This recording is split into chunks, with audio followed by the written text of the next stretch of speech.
Hello, friends. How are you all? Today, you are going to listen to the full audiobook of His 6 Months Wife. This audiobook features a wonderful romance story involving a billionaire husband. I hope you enjoy it. If you enjoy reading romance novels, the book version is also available on Amazon. The link is in the description. Let's get started with the audiobook. People assume that having more money than you could spend in 10 lifetimes changes something fundamental about how you move through a day. It doesn't. Not really. My mornings ran on a schedule I could recite in my sleep. Wake before the sun, coffee black. Drive to the office before traffic thickened on the interstate. I built Sterling Holdings from a garage-size idea into something that now occupied 4 floors of glass in steel downtown. And somewhere in that climb, I forgot how to do anything except work. Meetings bled into calls. Calls bled into spreadsheets. Spreadsheets bled into more meetings. By the time I pulled back into my driveway most nights, the porch light was the only thing that looked alive. I never minded the solitude, or I told myself I didn't. I'd never been good at collecting people the way some men collect friends. A rotation of golf partners, poker nights, group chats buzzing with plans I never had time to make. My circle had always been small enough to count on one hand, and most of that hand belonged to people who worked for me. Money had never been the problem. I had more of it than I knew what to do with, more than any single life could spend. What I didn't have was noise in the house, voices in the hallway, someone asking how my day went, and actually waiting for the answer. My parents filled that gap most of the time. Dad still checked in on the business, like he hadn't handed me the keys 8 years ago. Mom left sticky notes on my fridge with things like "Eat something green" scrawled in her handwriting. It wasn't much, but it was mine. Then they told me about Australia. It came up over dinner on a Tuesday, casual, like they were mentioning a dentist appointment instead of a decision that had clearly been simmering for weeks. My father's cousin had settled outside Perth years ago, and lately every phone call between them ended with some version of "you should come see it before you're too old to enjoy it." I watched my mother's face while he explained it, and knew immediately this wasn't a passing thought.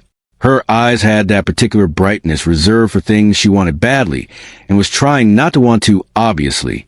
I told them to go. Of course I told them to go. The morning of the flight arrived faster than I expected it would. I remember standing in the kitchen doorway watching my mother zip and unzip the same suitcase pocket 3 times, checking for a passport she'd already checked for twice. "We'll only be gone a few weeks," she said, not looking up.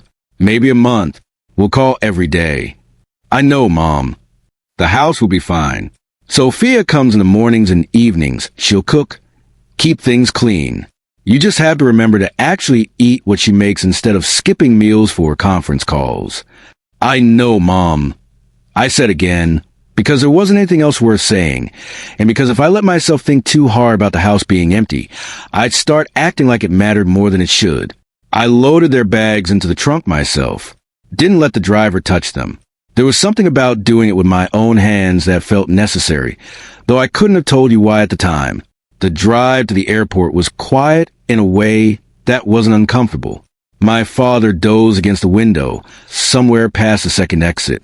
My mother kept glancing at me in the rear-view mirror, like she wanted to say something, and kept deciding against it. When we finally pulled up to departures, she held my face in both hands the way she used to when I was 7, and had scraped a knee, and told me to take care of myself like she actually doubted I would.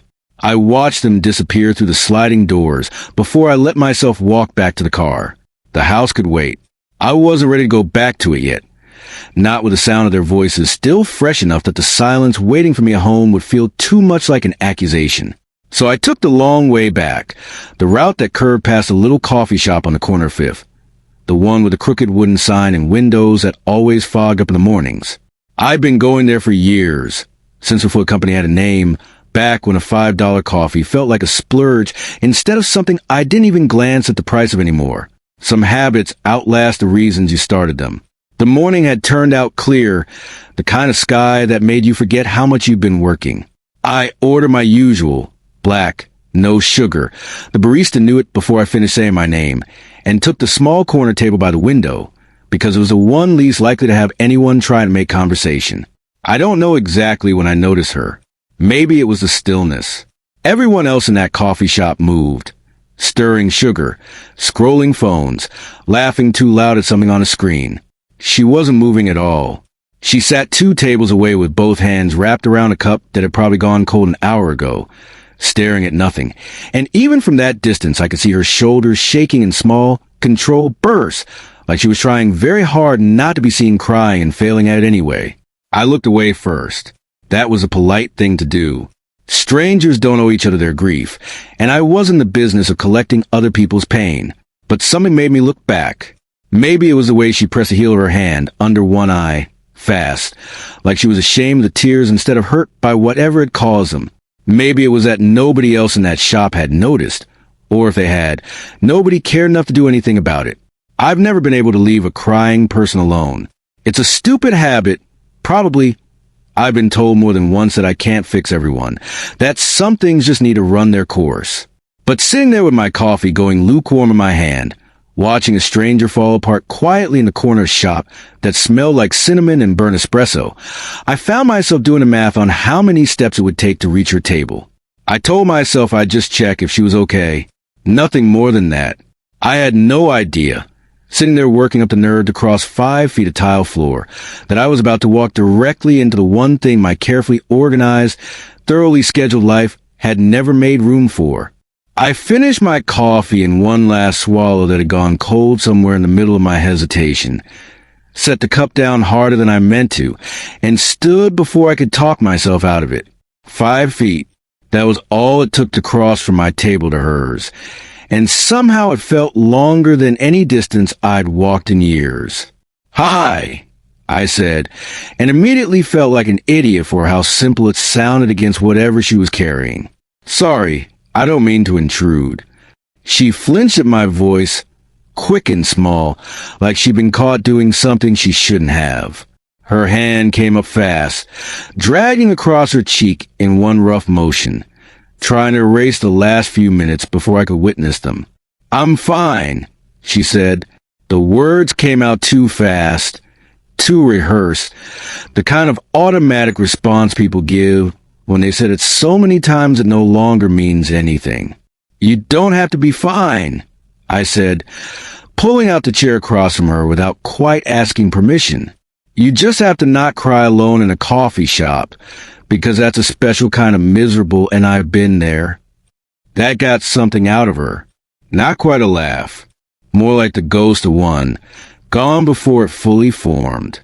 I kept my voice low, even, the same tone I used when a deal was about to fall apart, and everyone in the room needed to remember how to breathe. "I know something's wrong. You don't know me, and you don't know me anything. But whatever it is, you don't have to sit here and go through it by yourself." For a long moment, she just looked at me. Really looked. The way people do when they're trying to decide if you're one of the good ones or just another stranger who talks pretty and means nothing. Her eyes were red-rimmed, swollen at the edges, and there was a rawness to them that told me this wasn't a bad morning. This was something that had been building for a long time before it finally broke through. Then, slowly, like the words had been sitting behind her teeth for days waiting for someone to ask, she started talking. "I don't have anyone," she said. Her voice cracked on the last word, and she pressed her lips together, like she could physically hold the rest of it in. "Not one person in this world." I didn't say anything. I'd learned a long time ago that silence gets more out of people than questions do. "I got married 6 months ago," she continued, staring down at the cup in her hands instead of at me. I don't know what I thought, that it would be different, that he'd be different." A short, humorless breath left her. "He threw me out. No warning. No explanation," I actually believed. "Just out. I don't have money. I don't have a place to stay. I've been sitting in this shop for 2 days because it's warm and nobody's told me to leave yet." My jaw tightened before I could stop it. I kept my face still, kept my hands loose on the table, because the last thing she needed right now was a stranger radiating anger on her behalf. 2 days, I repeated quietly. She nodded, still not looking up. I haven't eaten. I called people I used to help. Friends, or people I thought were friends. People I gave money to when they needed it. People I showed up for at 2 a.m. without asking questions. Her fingers tightened around the cup until her knuckles went pale. Every single one of them had a reason to say no. Busy. Traveling. Let me call you back. A hollow little laugh. Nobody calls back. So now you don't trust anyone, I said. Not a question. I could hear it underneath everything else she'd said, the quiet conclusion she'd already reached before I sat down. Why would I? I didn't have an answer for that. Not one that would mean anything coming from a man she'd known for 4 minutes. I sat with what she'd told me, turning it over, aware of every version of the next sentence I could say.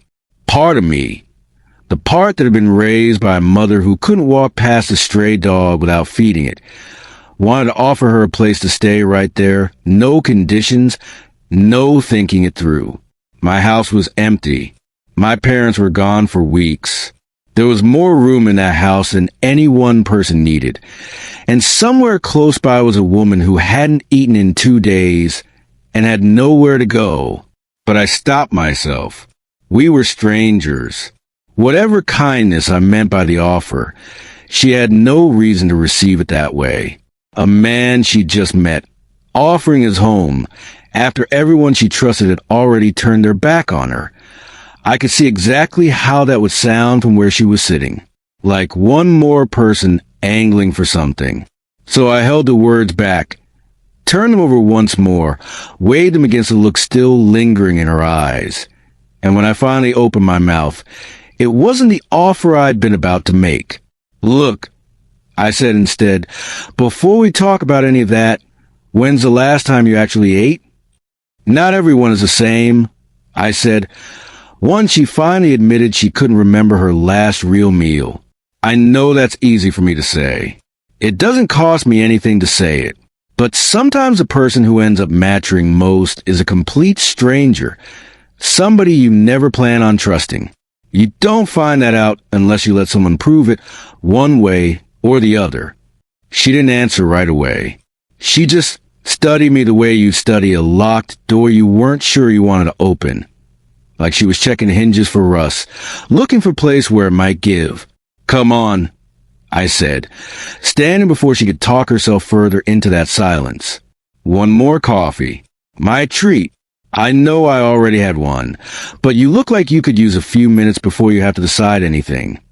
That got her moving. Slow, careful, her body still catching up to the idea that someone was asking instead of taking. We stood at the counter waiting for the drinks. Close enough that I could see the fine tremor still running through her hands, the kind that doesn't stop the second the crying does. It takes longer than that. I knew that much even if I didn't know much else about her yet. What's your name? I asked, mostly to give her something easier to hold on to than her own thoughts. Liza, she said. Just that. No last name offered, and I didn't ask for one. Names come with histories attached, and I got the sense hers wasn't ready to be handed over to a stranger in a coffee shop. Not yet. I didn't waste a window that had opened between us. It felt fragile, the kind of moment that could close the second I said the wrong thing, and I'd been turning over what I wanted to say to her since she first told me she had nowhere to go. Can I ask you something? I said, once we'd settled back at the table. Do you need work?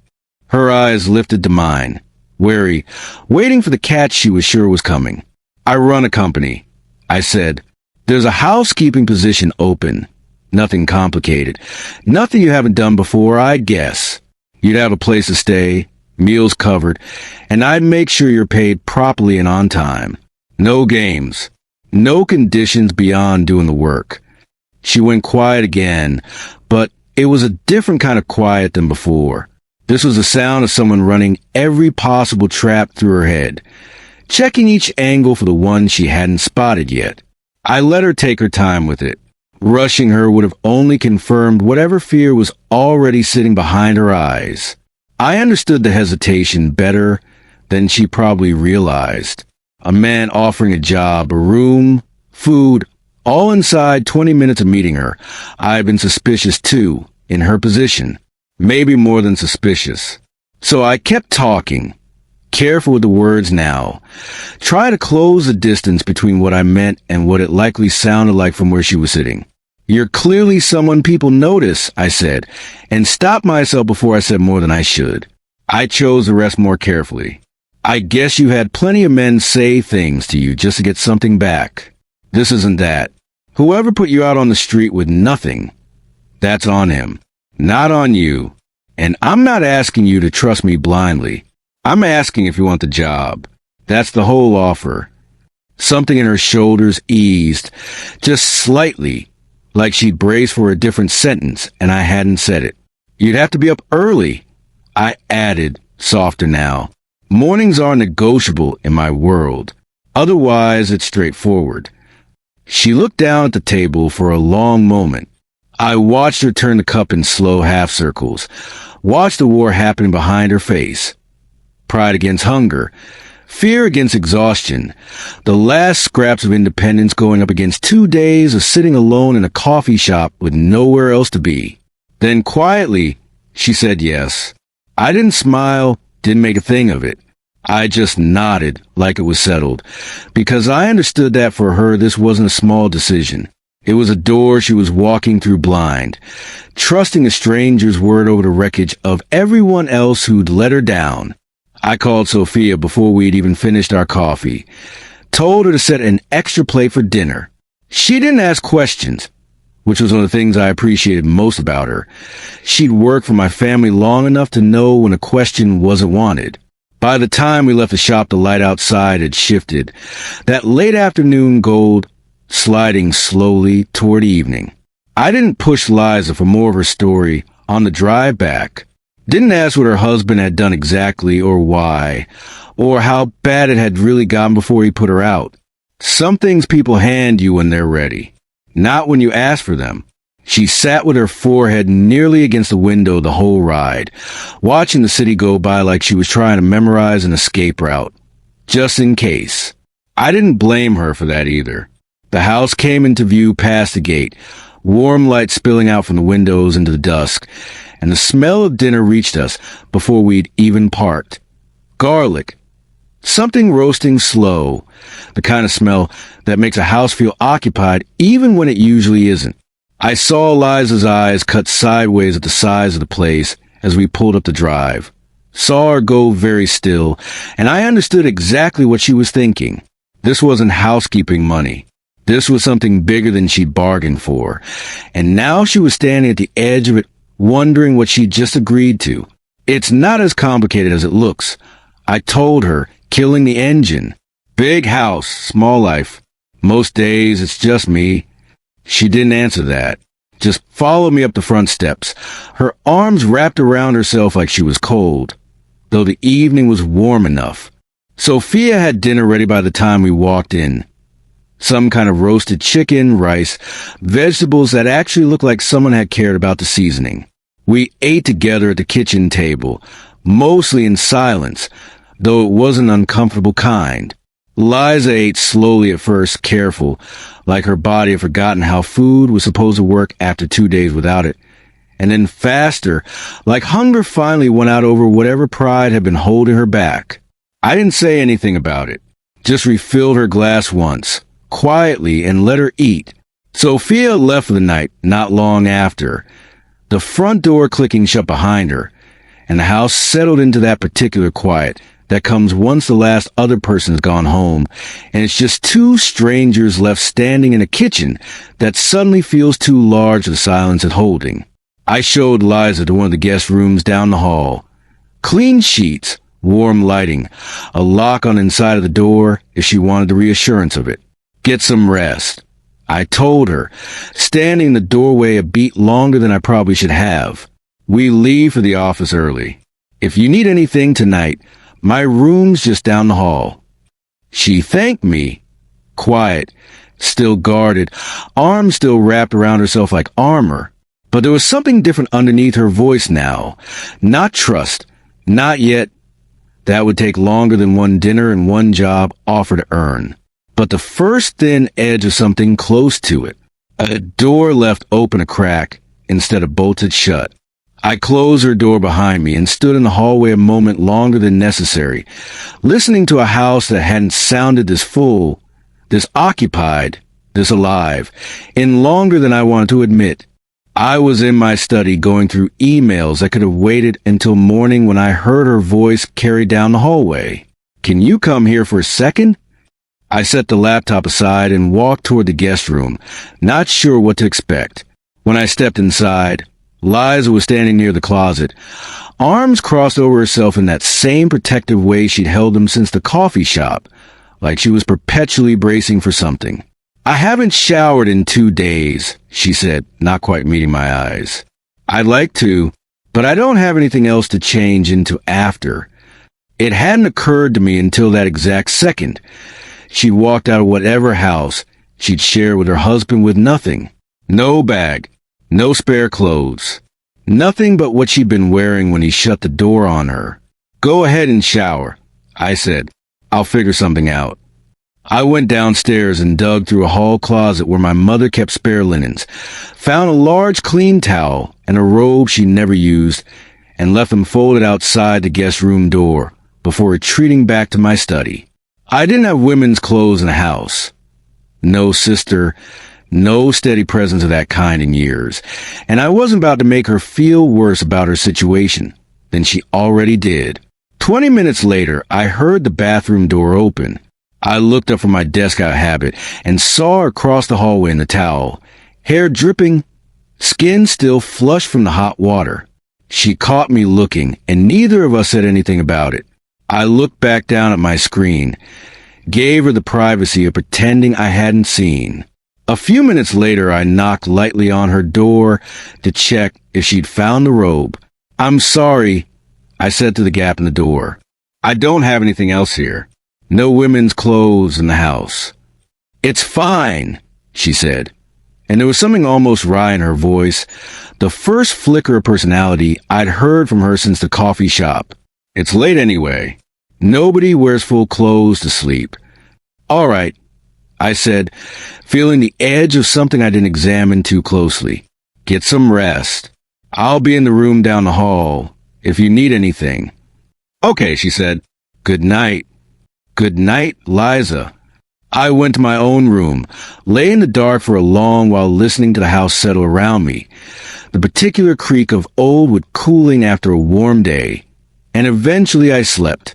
I don't know exactly what time the storm rolled in. I woke to the windows rattling in their frames, rain coming down hard enough that it sounded like static against the glass, and somewhere underneath the wind, I heard her scream. I was out of bed and down the hallway before I'd fully processed what I was doing. The house was pitch dark except for a strip of light under her door, and I could hear her on the other side of it, breathing fast, the kind of breathing that comes right before or right after real panic. I knocked. "Liza, it's me." The door opened almost before I finished her name. She stood there in the low light of the room, robe pulled tight around her, eyes wide and glassy, her whole body strung tight like a wire about to snap. "What's wrong?"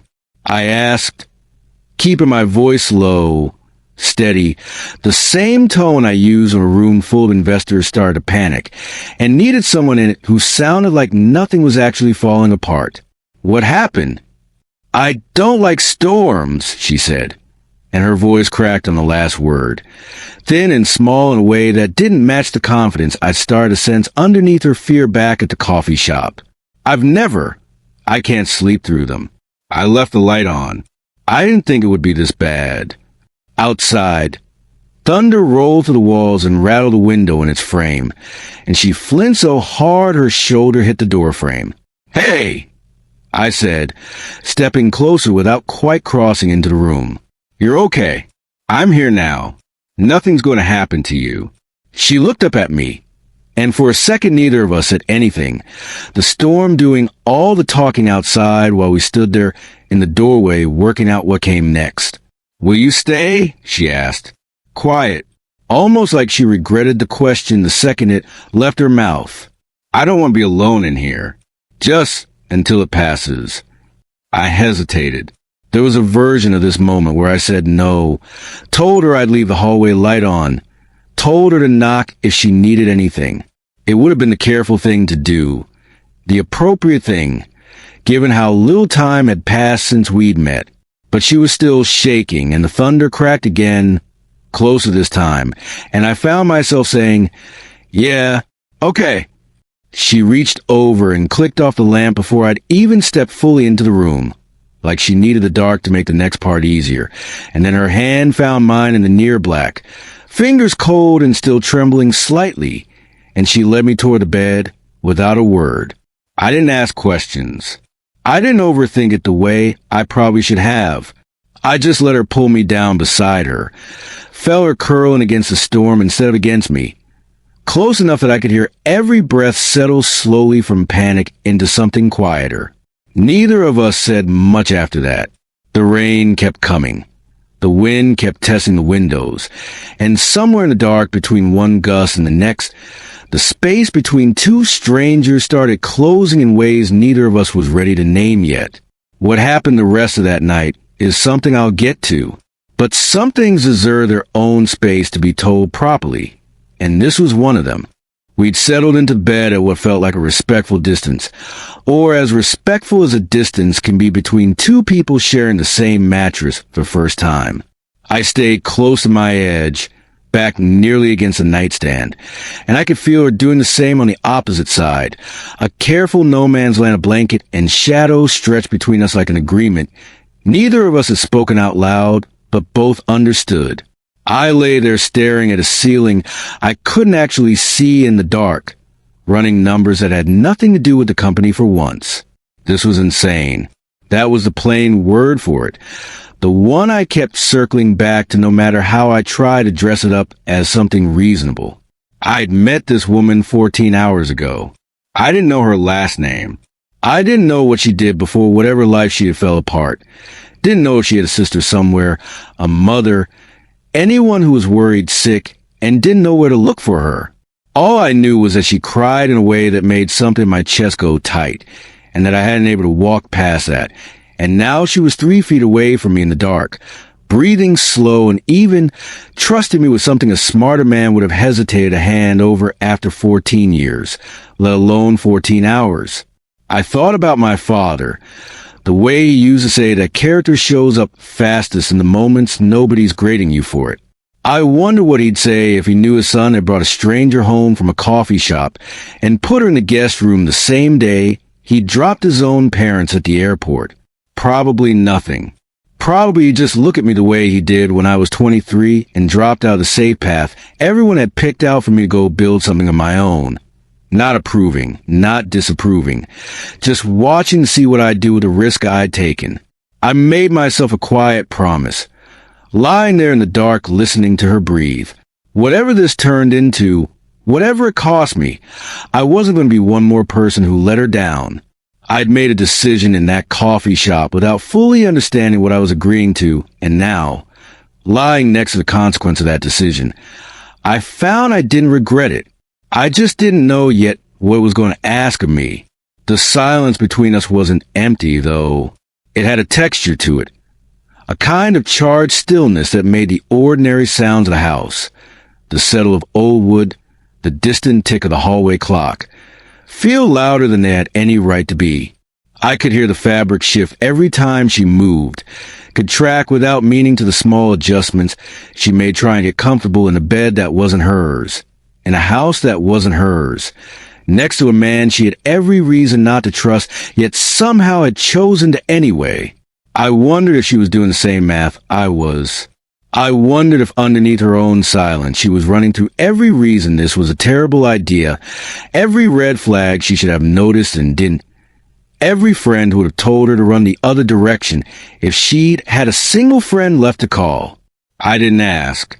Some questions you don't get to ask on the first night, no matter how much the dark makes you want to. Then the sky lit up white to the curtains, and half a second later the thunder hit. Not a rumble this time, but a crack, sharp and close, like something enormous had split open directly above the house. Liza made a sound I felt more than heard, a small broken gasp. And before I fully understood what was happening, she closed the distance between us in one motion, her whole body pressed against my side, arms locking around me like I was the only solid thing left in the world that had just come apart at the seams. I went still. Every part of me went still, except my heart, which was doing something entirely different, something loud and fast and impossible to ignore. Her face was pressed into my chest, her hair damp smelling from the shower still, some clean scent of soap and something underneath it that was just her. I could feel the rapid stutter of her pulse where her wrist rested against my ribs, feel the fine tremor still running through her from the thunder, and beneath all of that, unmistakably, I could feel the warmth of her body fitted against mine in a way that made rational thought difficult. I told myself it meant nothing. She was scared. Anyone would reach for the nearest solid thing in a moment like that, and I happened to be the only other person in the room.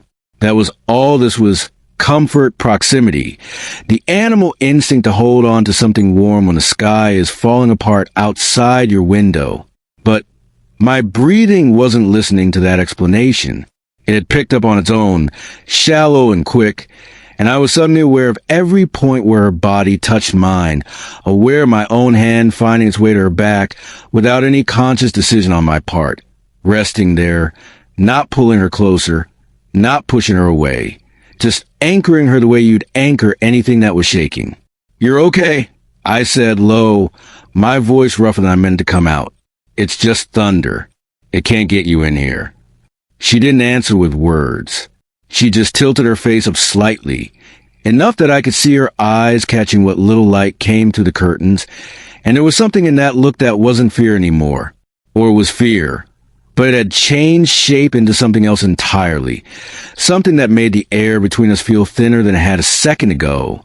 I brought my hand up slowly, giving her every chance to pull away if she wanted to, and let it rest against the side of her jaw. Her skin was warm despite the storm, softer than I expected, and I felt her breath catch under my palm the second I touched her. I didn't move right away. I just held there, my thumb resting lightly against her cheekbone, watching her eyes for any sign that this was a wrong direction, that I'd misread something in the dark that I shouldn't have. She didn't pull away. If anything, she leaned into it. The smallest shift of weight, her eyes dropping briefly to my mouth and then back up, like she was asking a question she didn't have the words for, and hoping I'd answer it without making her say it out loud. I don't know which of us moved first. I've turned that question over more times than I want to admit, trying to assign blame or credit, trying to figure out whose fault it was, and I've never landed on an honest answer. Maybe it doesn't matter. Maybe some moments happen in that impossible space between two decisions where neither person is fully responsible and both of them are. Her lips brushed mine first. So lightly I almost convinced myself it was an accident, a shift of position in the dark. Nothing intentional. Neither of us pulled back. For one long second we just stayed there, barely touching, breath mixing in the small space between our faces, both of us frozen like we were waiting for the other to make the decision final. I could hear my own pulse in my ears louder than the storm outside. I could feel the question hanging in the air, unspoken but obvious. Do we stop this? Or do we not? Neither of us stopped it. I don't remember deciding to kiss her properly. I just remember that 1 second there was hesitation, and the next there wasn't, and my hand had shifted from her jaw into her hair, tilting her face up into mine with more certainty than I had shown a minute earlier. She made a small sound against my mouth. Not quite a gasp, not quite a sigh. Something caught between the two, and that sound undid whatever restraint I'd been holding on to since the coffee shop that afternoon. It wasn't careful, the way that first real kiss was. It wasn't the polite, testing thing you do with someone you're not sure wants you back. Her hands found front of my shirt, fisting into the fabric, pulling herself closer instead of away, and I felt something shift in her the longer the kiss went on. Not just want, but relief, like she'd been holding her breath for 2 straight days and had finally found somewhere safe enough to let out. I felt her shift again beside me, rolling further into the kiss, one leg sliding slightly over mine as if she needed to close every remaining inch of space between us, and I let her, wrapping my arm fully around her waist, drawing her flush against me until there was no daylight left for the storm or the dark or the grief she'd been carrying to squeeze back into. Somewhere in the middle of it, her breathing changed. I felt it against my mouth, a small hitch that wasn't passion exactly, or wasn't only that. It took me a second to understand what was happening. And when I did, something in my chest cracked open a little further than I expected it to. She was crying, not the sharp, broken sobbing I'd seen in the coffee shop, but something quieter, steadier, tears slipping free between one kiss and the next, like her body had finally found a place safe enough to release everything it had been holding on to since her husband put her out on the street with nothing.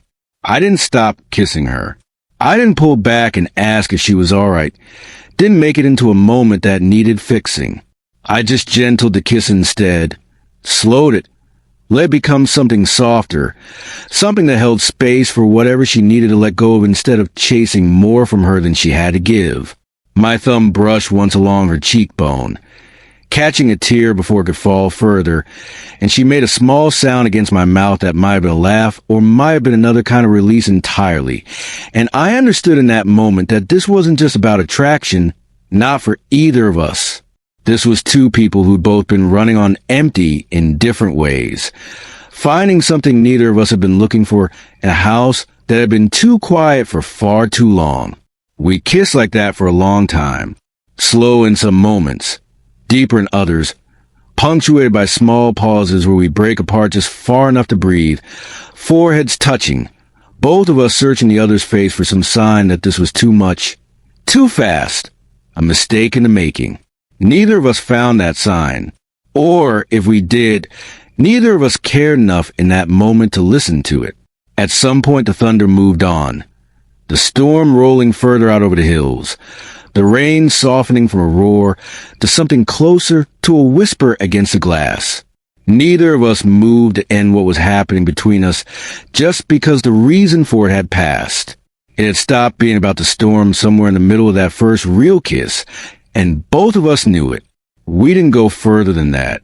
There was a line neither of us crossed that night, an unspoken agreement that whatever this was, it deserved more than a storm and 2 days of desperation to build itself on.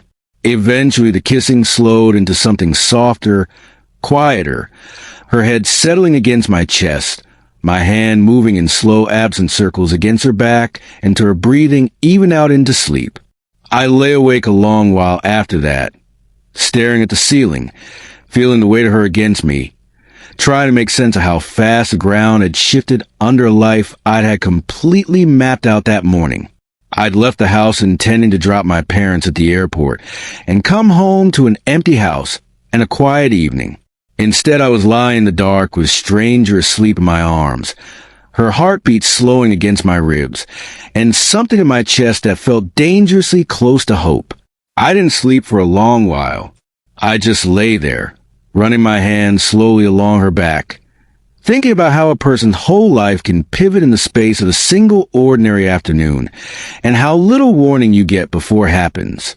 I woke before she did, the way I usually woke before everyone, old habit, built over years of 5 a.m. alarms in a body that had stopped needing them.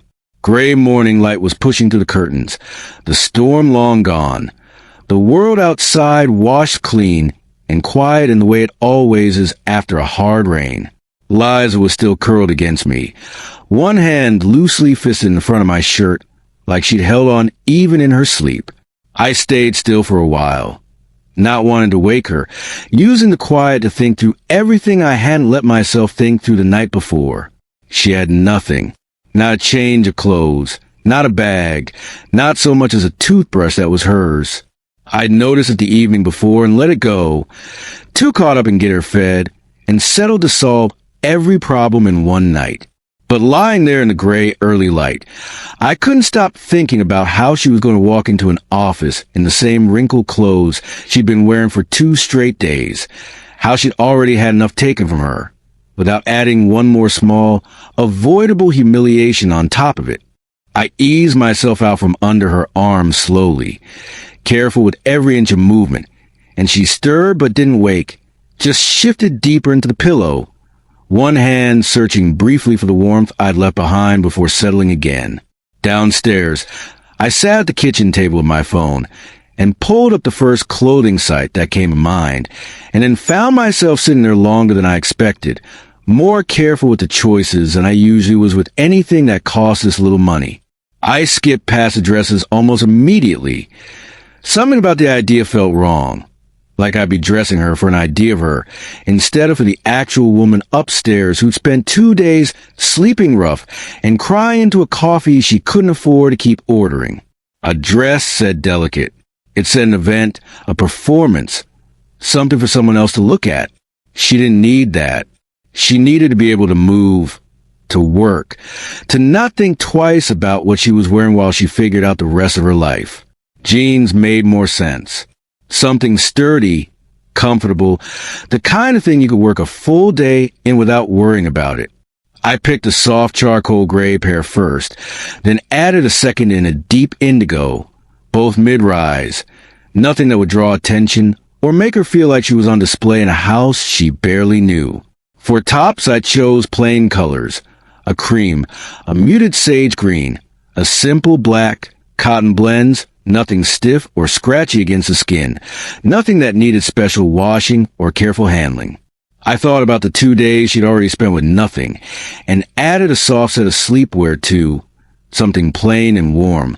And beneath that, quietly, almost like an afterthought that wasn't really an afterthought at all, a toothbrush, a small bag of basic toiletries, the kind of things a person needs and shouldn't have to ask a stranger for twice. It felt strange doing it. Not wrong, exactly. Just strange. The way it's strange to realize you're already thinking 2 steps ahead for someone whose last name you don't even know yet. Already trying to protect her from small humiliations before she'd even had the chance to face them. I checked the delivery window twice. Paid extra to have it there within the hour, and set my phone down feeling something I couldn't entirely name. Some mixture of protectiveness and unease, like I'd crossed further into her life than either of us had actually agreed to yet. I heard Sophia's key in the front door not long after, right on schedule, and the quiet house came awake around her arrival the way it always did. She moved through the kitchen with the ease of someone who'd worked in it long enough to do everything without looking. Pans out of the lower cabinet, the good skillet onto the stove, eggs and vegetables pulled from the refrigerator in one practice motion. Within minutes, the kitchen filled with the low hiss and crackle of butter melting into a hot pan, and then the sharper sound of onions hitting it a moment later. That particular sizzle that fills a house with the promise of breakfast before you've even smelled it properly. The smell came next, sharp and savory, onion and garlic softening together. Then the warmer, rounder smell of eggs folding in, a hint of cumin that Sophia always added without measuring, just a practice shake from a jar she kept near the stove. Underneath it all was the smell of toast browning, and somewhere in the middle of the coffee maker gurgled to life, filling in the last gap with something rich and dark that made the whole kitchen smell like a home instead of a house 2 people had only shared for one strange, storm-soaked night.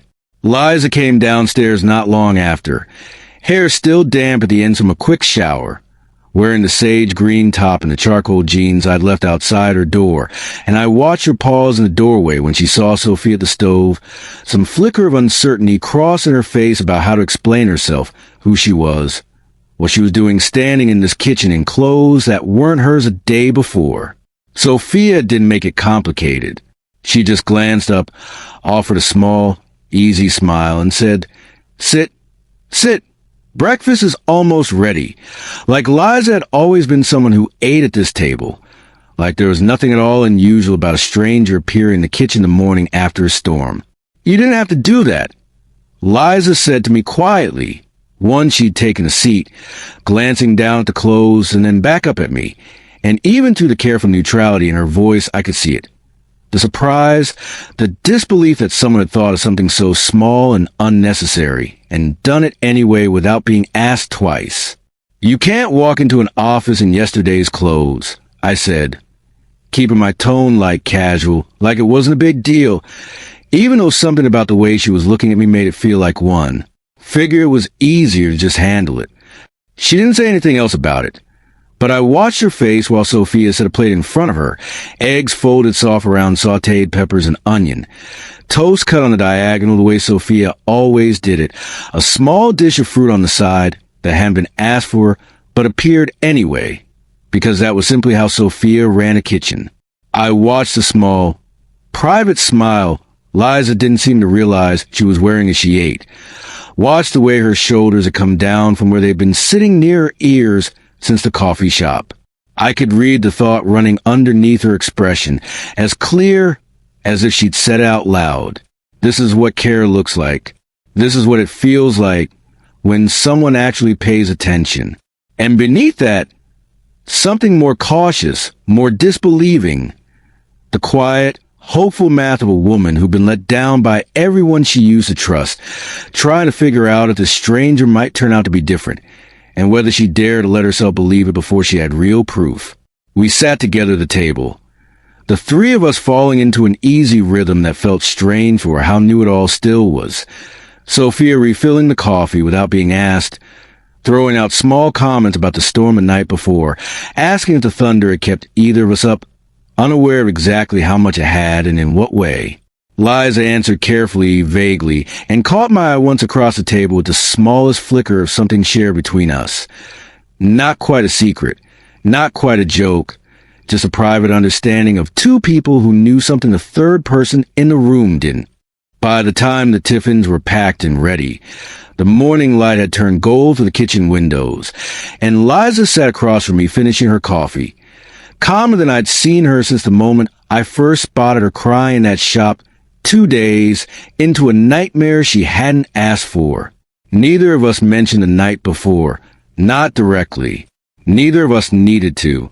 It sat between us anyway, quiet and unspoken.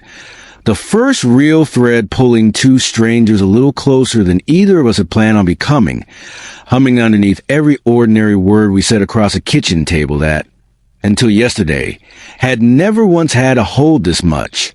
The drive to the office was quiet in a way that felt entirely different from the quiet of the day before. Yesterday's silence had been the silence of two strangers with nothing yet to say to each other. This was something else. The particular hush that settles over two people who said too much with their mouths the night before and hadn't figured out yet what to do with all of it in the daylight. I kept my eyes on the road more than I needed to. Traffic was light. The storm had washed the streets clean, and there wasn't a single reason my attention should have needed anchoring to the windshield except that I didn't trust myself to look over at her without every image from the night before running straight back through my head. Her hands fisted in my shirt, the sound she made against my mouth, the tears I'd felt more than seen. I gripped the wheel a little tighter than necessary and told myself to focus on the road like a man who hadn't spent half the night with his heart doing things it hadn't done in years. Liza sat in the passenger seat with the tiffin box balanced carefully on her knees, looking out the window at a city she probably didn't know yet, and every so often I caught a reflection in the glass, the small furrow between her brows, like she was working through the same math I was, and coming up with a different answer each time she ran it. Neither of us brought up the kiss. Neither of us brought up the storm, or the way she pulled me down beside her in the dark, or the fact that we'd fallen asleep tangled together like it was the most natural thing in the world, instead of something that happened between two people who'd met less than a day earlier. Some things are too big to talk about in a moving car with a radio playing low and a box of parathas between you. We let the silence hold it instead, comfortable in its own strange way, both of us aware of exactly how loud that silence actually was. The office building came into view the way it always did, glass catching the morning light, The Sterling Holdings sign mounted above the entrance in brushed steel letters I'd stopped noticing years ago, but which I watched her taking now for the first time, her eyes tracking up the height of it with an expression I couldn't quite read. I pulled into my reserved spot near the entrance, killed the engine, and for one beat neither of us moved to get out. Both of us sitting there in the settling quiet like the car itself was reluctant to let go of whatever privacy it had been giving us.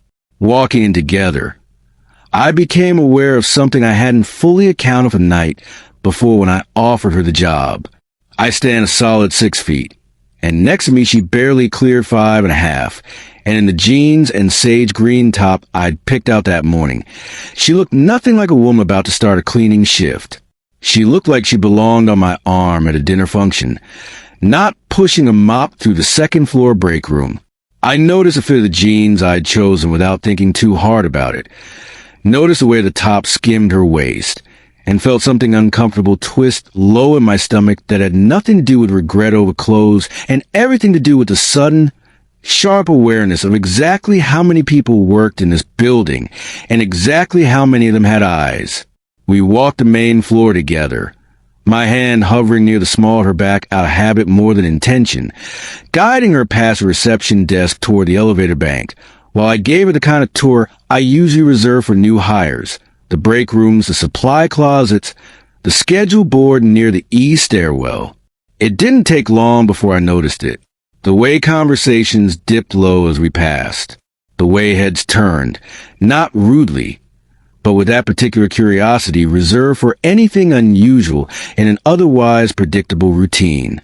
My assistant floor manager, Daniel, actually stopped mid-sentence with one of the junior staff to watch us cross the lobby, and I caught the exact moment his eyebrows lifted in silent question, like he was already drafting the office gossip in his head before we'd even reached the elevator. I told myself it didn't matter. People talk. People always talk, especially about a man who never brings anyone to the office, showing up with a woman half his height, standing close enough that anyone with eyes could draw their own conclusions. But somewhere around the third or fourth pair of eyes that lingered a beat too long on her, something shifted in my chest that I didn't examine too closely in the moment. Something proprietary, something sharper than I expected from a man who'd known this woman for less than 24 hours. One of the warehouse floor workers, young, maybe mid-20s, let his gaze drag over her a second longer than necessary as we passed the loading dock corridor, and I felt my jaw tighten before I consciously decided to be bothered by it. I didn't say anything. There was nothing to say. But I noticed a reaction in myself, filed it away, and didn't like what it told me about how quickly this woman had become something I felt the need to guard. By the time we made it up to my office on the top floor, I'd already made a decision I hadn't fully admitted to myself yet. We settled into my office, her in the chair across from my desk, me behind it, the tiffin box still sitting untouched on the low table by the window, and I found myself turning a pen over in my hand, stalling, trying to work out how to say what I needed to say without it sounding like I was pulling the ground out from under her a second time in 2 days. "Liza," I said finally, setting the pen down, about the cleaning position. She looked up at me, and I watched something brace behind her eyes before I'd even finished the sentence, like she already sensed the shape of what was coming. "I don't think it's the right fit," I said. "I'm sorry. I can't give you that job." The words landed the way I'd been afraid they would. I watched her whole posture change in the space of a single breath, her shoulders pulling in, her hands, which had been resting loosely in her lap, curling slowly into her palms, fingers digging into her own skin like she needed something to hold on to that wasn't going to be taken back a second later. Her breath caught, audible even across the desk, a small broken sound that she tried to swallow before it fully escaped. I watched her eyes go glassy fast, faster than I expected. Like this single sentence had confirmed something she'd already been quietly bracing for since the moment she woke up in a house too nice to belong to someone who actually meant what he said. My phone rang before I could say anything else. The screen lighting up with a name I couldn't ignore, a supplier deal that had been hanging by a thread for 2 weeks, the kind of call that doesn't wait for a better moment. I have to take this, I said, already standing, guilt sitting heavy and immediate in my chest at the timing of it. 1 minute. I'll be right outside. I stepped out into the hallway, phone pressing my ear, half my attention already gone to numbers and terms I'd been negotiating for days, and the other half still turned back toward the glass wall of my office, toward the woman sitting alone in that chair with her whole face falling apart in slow motion. She didn't know I could still see her through the glass. She probably assumed the office was more private than it actually was, that stepping outside meant stepping fully out of view. It didn't. And in the middle of a conversation about shipping terms I could barely follow anymore, I watched her lift both hands to her face, watch her shoulders curl forward, watch 2 days of hope she'd let herself build start collapsing all over again. I could guess exactly what was running through her head in that moment, even without hearing a word of it. She trusted me. Against every instinct 2 days of betrayal had taught her, she'd let herself believe that one stranger in a coffee shop might actually be different, might actually mean the things he said instead of just using them to get something later. And now here I was, doing exactly what she probably expected from the very beginning, offering something with one hand and pulling it back with the other.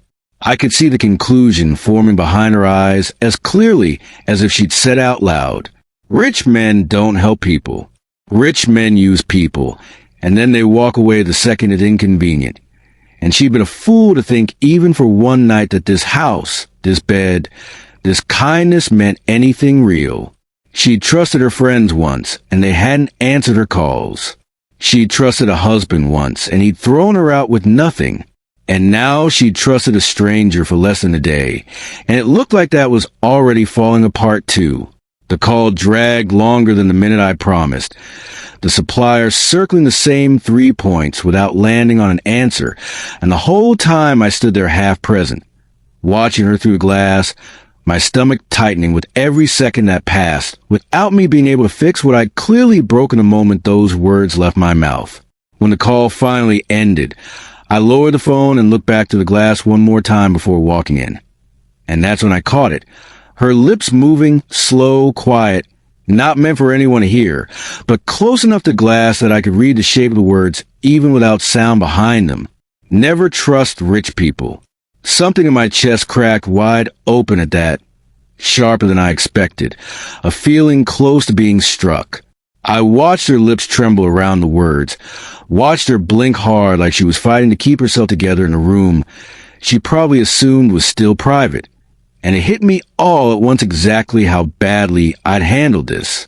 I'd made a decision in my own head, a decision that had nothing to do with her worth and everything to do with how I felt watching other men's eyes follow her down that hallway, and I delivered it to her like a rejection instead of what it actually was. I had explained a single thing. I just said no and walked away to take a phone call, and left her sitting there to build her own conclusion out of the wreckage of every other person who'd ever said no to her first. I pushed the door open and walked back in, and she straightened immediately, wiping quickly at her eyes with the back of her hand, trying to reassemble herself before I could see what I'd already seen through the glass. "That's not fair," she said, and her voice shook even as she tried to steady it. Try to hold on to whatever dignity she had left in a moment that had clearly cost her more than she wanted to show. "You told me yesterday I could have this job. You said I'd have a place, that I'd be paid, that it would be fine. And now, what, 1 night later and it's not fine anymore? What did I do?" "You didn't do anything," I said quickly, closing the distance between us, crouching slightly by her chair, so I wasn't looking down at her the way I had been from behind the desk. "Liza, listen to me. This isn't about you doing something wrong." "Then what is it?" Her eyes were still wet, but there was something sharper underneath the hurt now, something that looked a lot like the anger she probably should have felt from the very beginning. "Because from where I'm sitting, it looks exactly like every other time someone decided I wasn't worth the trouble the second it stopped being convenient. It's not that." I ran a hand through my hair, searching for a way to say this that wouldn't sound as foolish out loud as it felt inside my own head. "When we were walking through the building, Every single person we passed was looking at you like you were mine, like my girlfriend, my wife. I saw the way some of them looked at you, and I hated it. And somewhere in the middle of that, I realized I couldn't put you on a cleaning schedule where you'd be alone in break rooms and hallways with men looking at you like that every single day. It's not about whether you deserve the job. You're too. I stopped, chose the next word with more care than I usually bothered with. You're too smart for it, too educated. I saw the way you carry yourself, the way you talk. That's not someone who belongs pushing a mop bucket down a hallway. She blinked at me, some of the tension in her shoulders easing just slightly, though the wariness hadn't fully left her eyes yet. I don't understand. You're my personal assistant, I said, starting today. Not cleaning. I need someone who can manage my schedule, handle correspondence, keep me organized. And from the little I've seen of you already, you're more than capable of that. It pays significantly more than housekeeping would have. And there's a company apartment that comes with a position, fully furnished, no cost to you. You'd have your own space, your own door, nobody deciding things for you anymore. For a moment, she just looked at me, like she was waiting for the catch, the way she'd been waiting for one since the coffee shop. Personal assistant, she repeated slowly, testing the words like she wasn't sure she was allowed to want them. I did check. I said, softer now. You mentioned finishing your education. I could see it in the way you speak, the way you think through things. You're not meant for cleaning work. Liza, I should have said that yesterday instead of just offering the first thing that came to mind. Something shifted in her face then, the wariness cracking slowly open into something else. Disbelief first, and then, underneath it, a flicker of real joy she didn't seem to know what to do with. Her hands, which had been curled tight in her lap, slowly loosened. And when she looked up at me again, her eyes were still wet. But the tears sitting in them now were an entirely different kind than the ones from a few minutes earlier. You mean that, she said, not quite a question, like she was testing the words out loud to see if they'd hold. I mean it, I said. Company apartment, real position, real salary. You start today if you want to. She let out a breath that sounded like it had been sitting in her chest since the moment I said the word no 20 minutes earlier. And for the first time since I'd found her crying in that coffee shop, I watched her smile, really smile. Not the careful, guarded thing she'd been offering since we met, but something open and unguarded and full of a hope she clearly stopped expecting to feel again. Okay, she said, and her voice cracked slightly on the word, though this time it wasn't grief behind it. Okay, yes. A month has a strange way of folding itself down into something smaller than it actually was once you're standing on the other side of it looking back. If you'd asked me on any single day during those 4 weeks to describe what had changed, I probably would have said nothing much. Same drive to the office, same glass building catching the same morning light, same stack of contracts waiting on my desk before I'd even finished my first coffee. But if you step back far enough to see the whole shape of it, the truth was that almost everything had changed, quietly, one ordinary day compounding into the next until the life I'd been living before that coffee shop felt like something that had belonged to someone else entirely. The mornings became the part of the day I stopped dreading.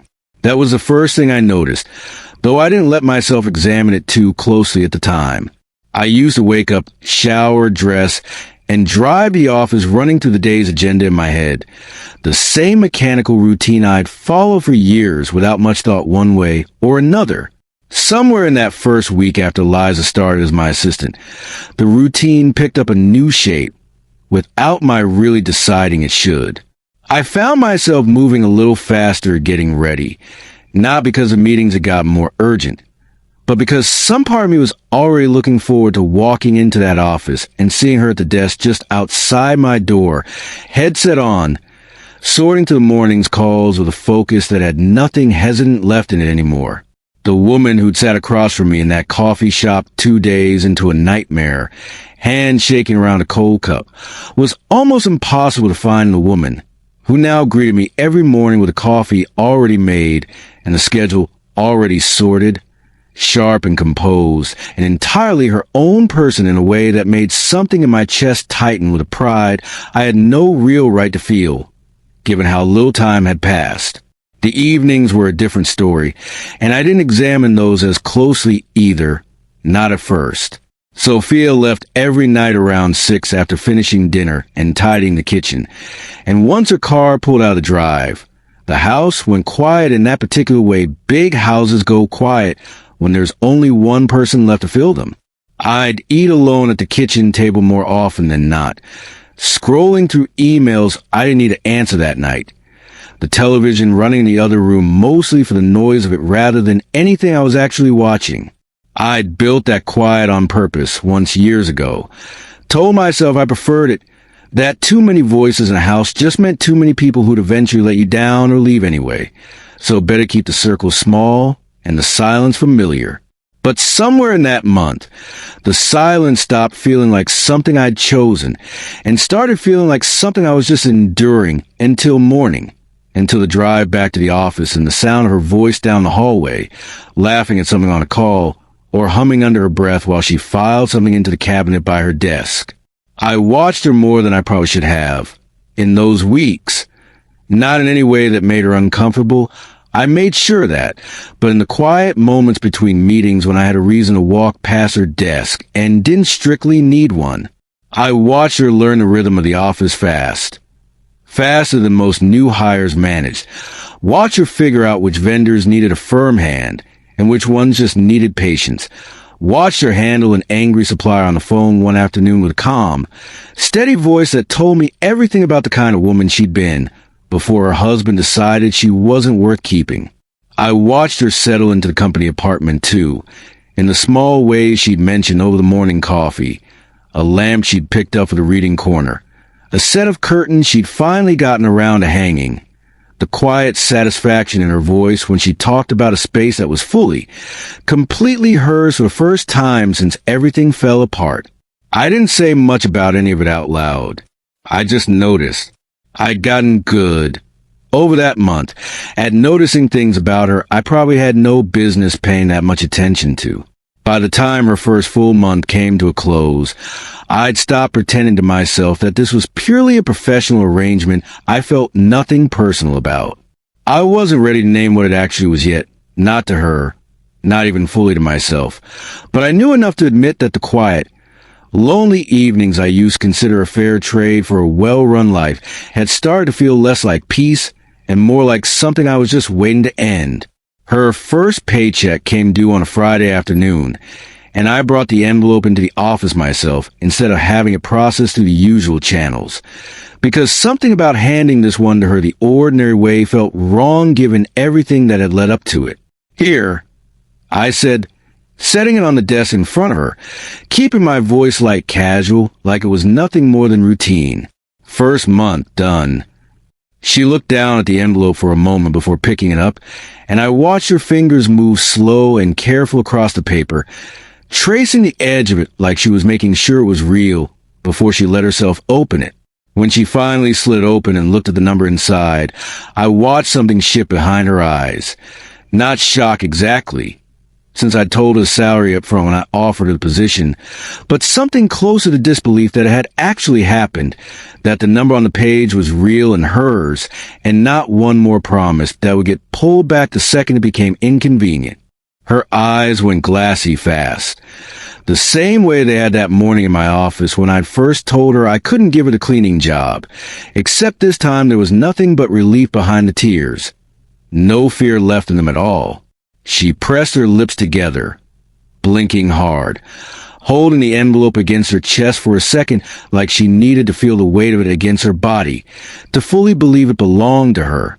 I sat there watching her and found myself thinking about how strange it is, the way money works. To me, that number on the page was nothing. A rounding error against what the company brought on an average Tuesday, a figure I probably wouldn't have noticed missing from any account it came out of.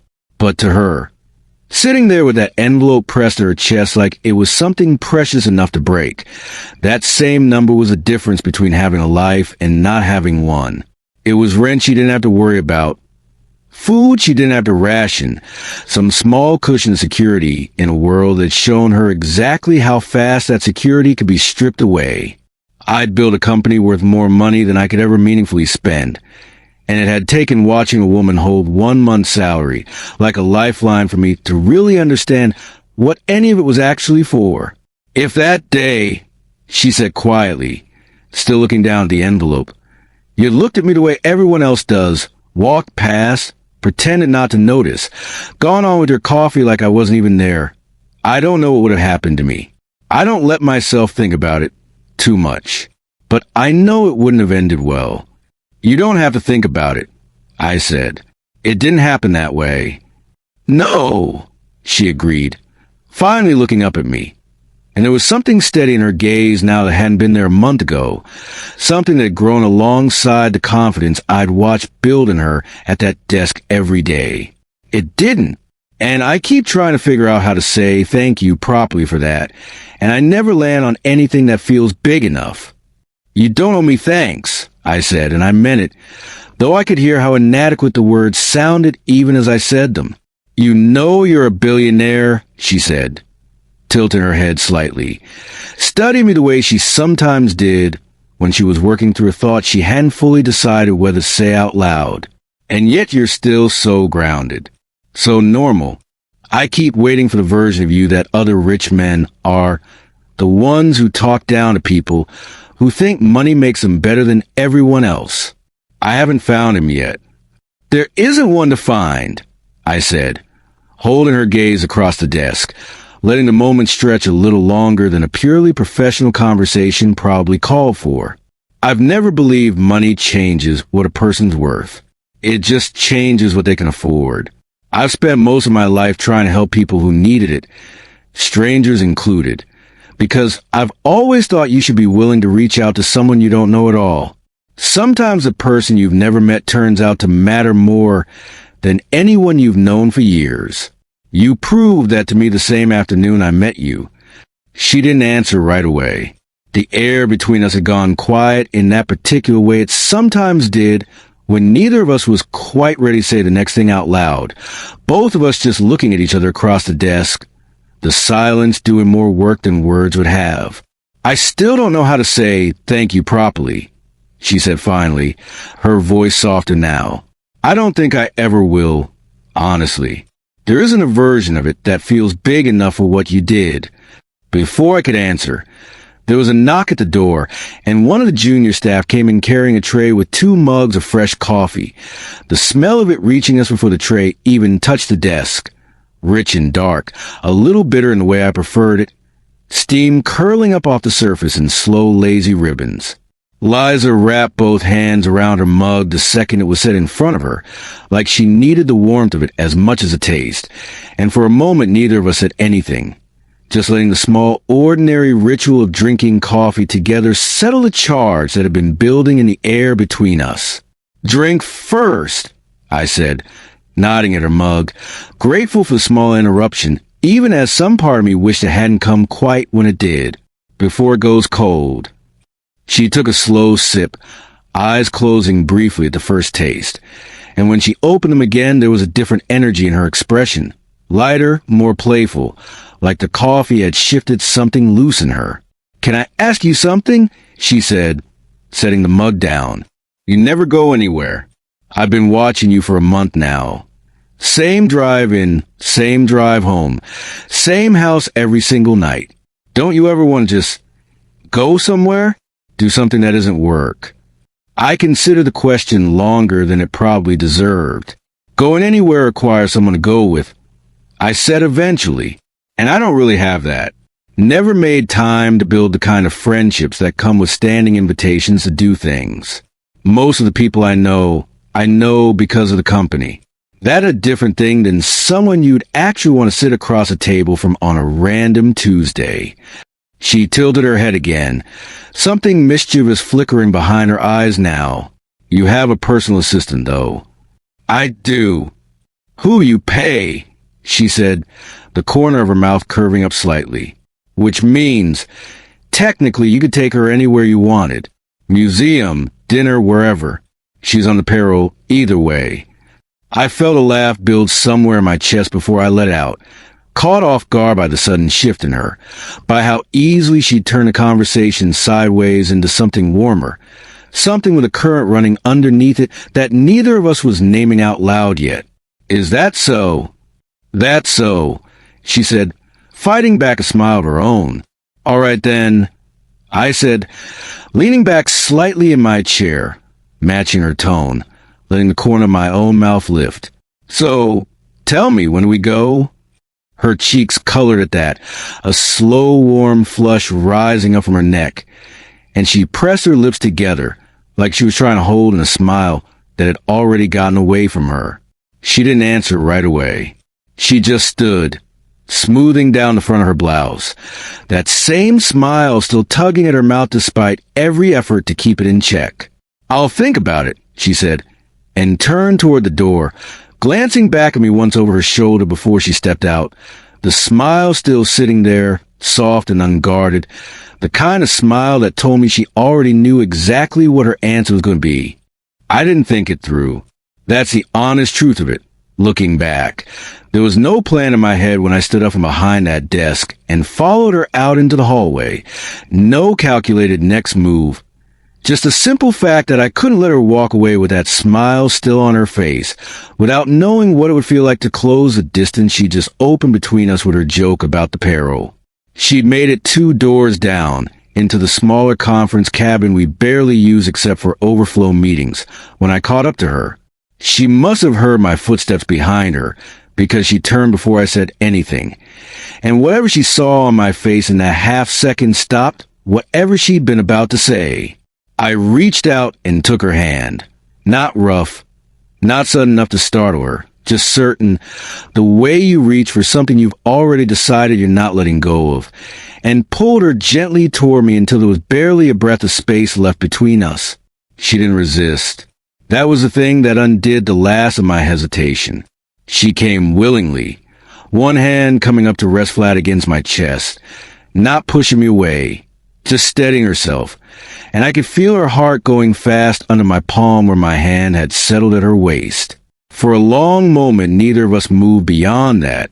We just stood there in the quiet of that empty cabin, her face tilted up to mine, both of us looking at each other with the kind of focus that makes the rest of the building disappear. No ringing phones, no on the air conditioning, no city noise filtering up from the street below. Just her eyes, wide and dark, and searching mine like she was trying to read whether this was really happening or something she talked herself into imagining. I lowered my head slowly, giving her every chance to step back as she wanted to, watching her face the whole way down for any flicker of hesitation. There wasn't one. Her eyes drifted shut a half-second before my mouth found hers, and the kiss that followed was slower than the one from the storm, more deliberate, neither of us rushing toward anything, both of us just letting it happen the way it wanted to happen. Soft at first, then deeper, her fingers curling into the fabric of my shirt, my hand sliding further along her waist to pull her fully against me. I don't know how long it would have gone on if my phone hadn't started buzzing insistently against my hip, the vibration cutting through the moment, like a hand yanking me back to a world I completely forgotten existed for the last 30 seconds. I broke the kiss slow, reluctant, rested my forehead against hers for a second while I caught my breath, and then, instead of stepping back to answer it, I pulled her into a full embrace instead, arms wrapped around her, her cheek pressed against my chest, holding her there while I fished the phone out of my pocket one-handed and answered it without letting go. "Yeah," I said into the phone, my voice rougher than I meant it to sound, one hand still resting against the small of her back, feeling her breathe against me while some vendor on the other end of the line rattled off numbers I could barely process. I stood there through the entire call holding her like that, neither of us in any hurry to be the one who pulled away first, and by the time I finally hung up, several minutes later, she'd gone soft and quiet against me, like the embrace itself had become its own kind of conversation neither of us wanted to end. The next day, lunch came around the way it always did, the whole office spilling toward the break room in that predictable midday shuffle. I watched Liza gather her tiffin and head that direction with the rest of them, and instead of eating at my desk the way I usually did, I found myself grabbing my own tiffin and following her in, telling myself it was nothing unusual, just two colleagues sharing a meal in a room full of other people doing exactly the same thing. The lunchroom was crowded that day. Tables full, conversation, and the clatter of steel tiffin boxes filling the air, the smell of a dozen different lunches mixing together into something warm and chaotic. We found a spot at the end of one of the long tables, slightly apart from the main cluster of noise, and settled in across from each other, opening our respective boxes. I don't know exactly how it started. One second we were just eating, making the kind of small talk that fills a lunch break, and the next she pulled a piece of roti from her own tiffin, folded around by the sabzi, and held it out toward me across the table without a word, like it was the most natural thing in the world. I froze for a second, very aware of the dozen or so people scattered around that room, very aware of exactly how this would look to anyone glancing our way. The boss, sitting there letting his personal assistant feed him lunch with her own hands in the middle of a crowded break room. Every instinct built over years of keeping my personal and professional life in separate, carefully labeled boxes told me to laugh it off, take the bite myself with my own hand, keep things easy and deniable. I didn't do any of that. I leaned forward instead and let her feed me, and the second her fingers brushed against my lips, I felt something in my chest give way completely, some last thin wall between professional distance, and whatever this actually was between us collapsing without any real resistance from me at all. We didn't talk much through the rest of that lunch. She kept feeding me in that same quiet, easy rhythm, occasional bite for herself between offering me the next one, and I sat there letting it happen, fully aware that I was crossing a line I'd drawn for myself the day I hired her, fully aware that any reasonable version of me should have put a stop to it the second it started. But there was something in the quiet certainty of her hands, in the way she did it without any self-consciousness at all, like taking care of me was simply something she wanted to do and saw no reason to overthink. That made it impossible for me to want to stop it. I told myself I'd examine what this meant later. In that moment, I just let myself have it. The food, her hands, the strange warm silence sitting between two people who'd stopped pretending days ago that this was purely professional. Even if neither of us had said so out loud yet. That evening, walking her out to the car after the office cleared, I made the decision before I'd fully thought through how to phrase it. Pack a bag, I said, keeping my voice casual even though my pulse was doing something else entirely. 2 or 3 days. I want to take you somewhere. Get out of the city for a while. She stopped walking, turned to look at me with an expression caught somewhere between surprise and something more careful. Just like that. Just like that, I said. You asked yesterday why I never go anywhere. I don't have a good answer for that except that I never had a reason to. I think I might have one now. I watched a flush climb up her neck again, the same one from the day before, though this time there was something steadier underneath it, less flustered, and more like she was genuinely considering it, weighing the idea instead of just reacting to surprise of it. Where will we even go? Doesn't matter, I said. Somewhere quiet. Somewhere that isn't this office or that house. I'll figure out the details. You just need to pack. She looked at me a long moment, and then, slowly, a smile broke across her face. Smaller than the one from the day before, but real, unguarded, the kind of smile that told me she wanted this as much as I did, even if some careful part of her was still working to the nerves of it. Okay, she said. I'll be ready. I drove home that night with something lighter sitting in my chest than I'd felt in longer than I wanted to admit, running to the list of everything that needed arranging before morning. The car, the route, somewhere to stay that felt right for a first trip like this. I barely slept, if I'm honest. I lay awake running through scenarios, half of them practical, half of them just replaying the sound of her laugh in the parking lot. Already looking forward to a morning that felt further away with every hour that passed. I was outside her building by 5:30 the next evening, parked at the curb with the engine idling, a small overnight bag of my own sitting in the trunk, watching the clock on the dashboard tick toward the 6 o'clock mark we'd agreed on the night before. 6 came and went. I didn't think much of it at first. 5 minutes.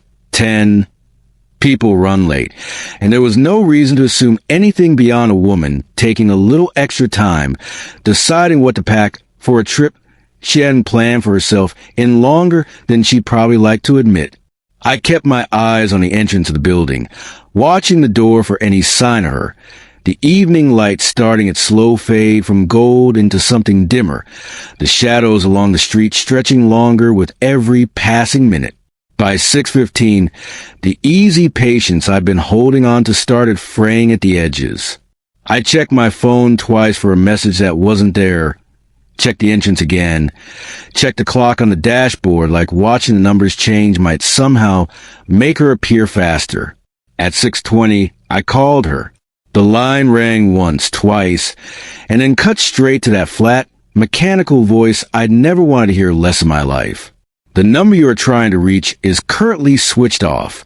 I sat there in the car, engine still idling, streetlights starting to flicker on one by one along the block, staring up at the dark window of an apartment that should have had her moving around inside it, getting ready for a trip she'd smiled about not 24 hours earlier, and felt something cold and sharp settle low in my stomach. Something was wrong.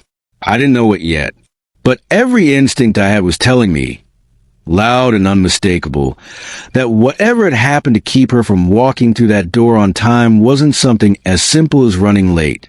I tried her number again, jaw tight, phone pressed hard against my ear, and got the same flat mechanical voice telling me the number I was calling was switched off.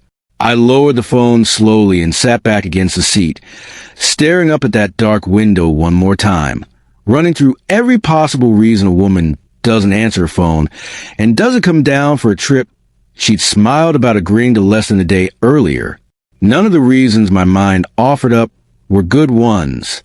I was reaching for the door handle, half a second from getting out and going up to check on her myself, when movement down the street caught my eye. A woman was walking toward the car, still a good distance off, silhouetted against the last orange wash of the streetlights just switching on. I couldn't make out her face yet, not at that distance, but I could see the dress, a deep, striking red, a one-piece that moved with her stride, catching what little light there was and holding it. Whoever she was, she carried herself like she knew exactly how she looked, unhurried, confident in a way that made it impossible to look away even before I had any idea who I was looking at. It took a few more seconds, her steps carrying her closer under the next street lamp, before the shape of her face resolved into something I recognized, and when it did, every thought in my head about the missed call and the switched-off phone simply stopped matching. It was Liza. I don't know how long I sat there before I remembered my own legs worked. The red dress fit her like it had been made for exactly this moment, skimming her figure in a way that made the jeans and simple tops I'd been seeing her in for a month look like a completely different person had worn them. Her hair was down, falling loose past her shoulders instead of pulled back the way she kept it for the office, and there was something in the way she moved toward me, steady, almost shy despite how composed she looked, that told me she knew exactly what she was doing to me and hadn't quite decided whether to enjoy it or feel embarrassed by it. I got out of the car without fully deciding to, walked around to the passenger side, and opened the door for her before she'd even reached it, standing there like a man who'd forgotten every practical thought he'd been having 30 seconds earlier. She stopped in front of me, and for a moment neither of us said anything, the streetlight throwing soft gold light across her face, and I just stood there looking at her the way you look at something you're not entirely sure is real. "Sorry I'm late," she said, breaking the silence first, a small, almost nervous smile tugging at her mouth. My phone fell, and the screen cracked completely. It wouldn't turn on. I had to order a new one, and then I had to wait for it to come, and then I still had to get ready, so she gestured vaguely at herself, like she was only now remembering to feel self-conscious about the dress. That's the whole boring explanation. Right. I said, and realized only then that I hadn't asked a single question about the phone before she volunteered the answer, hadn't been angry, hadn't been thinking about anything except the fact that she was standing in front of me looking like this. I gestured toward the open door. Get in before I forget how to function entirely. She laughed, soft and a little surprised, and slid into the passenger seat, and I closed the door behind her before walking around to my own side, taking a second alone in the cool evening air to remind myself how to breathe properly. Once I'd settled behind the wheel, she turned toward me, that same teasing smile still playing at the corner of her mouth. "You're a billionaire," she said. "I figured you'd hate waiting on anyone. Isn't that supposed to be the whole thing with men like you? Everyone waits on you. You don't wait on anyone else." I didn't answer right away. I was too busy just looking at her, taking in the picture of her sitting there in my car in that red dress, hair loose, cheeks slightly flushed from the walk over, and something about the sight of her made every clever response I might have had evaporate before it reached my mouth. "Where's your attention gone?" she asked, laughing again, waving a hand in front of my face. "Drive, or it's going to be dark before we even get out of the city." "You look really good," I said instead, which wasn't remotely an answer to her question, but was the only true thing I had in me at that moment. Her cheeks colored deeper at that, and she looked down at her hand for a second before glancing back up. "Thanks," she said, quieter now, some of the teasing edge gone soft. I started the engine and pulled out onto the road, and for a while neither of us said much, the city sliding past the windows in streaks of light that gradually thinned out the further we drove. I turned the radio on low, something instrumental, nothing that demanded attention, and let the silence between us settle into something comfortable rather than heavy.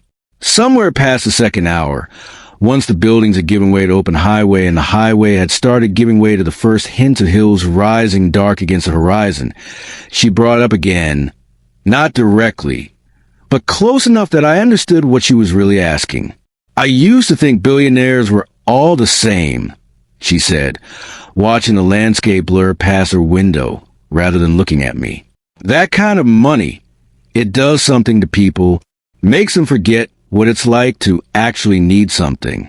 Makes them stop understanding what it feels like when someone doesn't answer your call, or doesn't show up, or decides you're not worth the wait."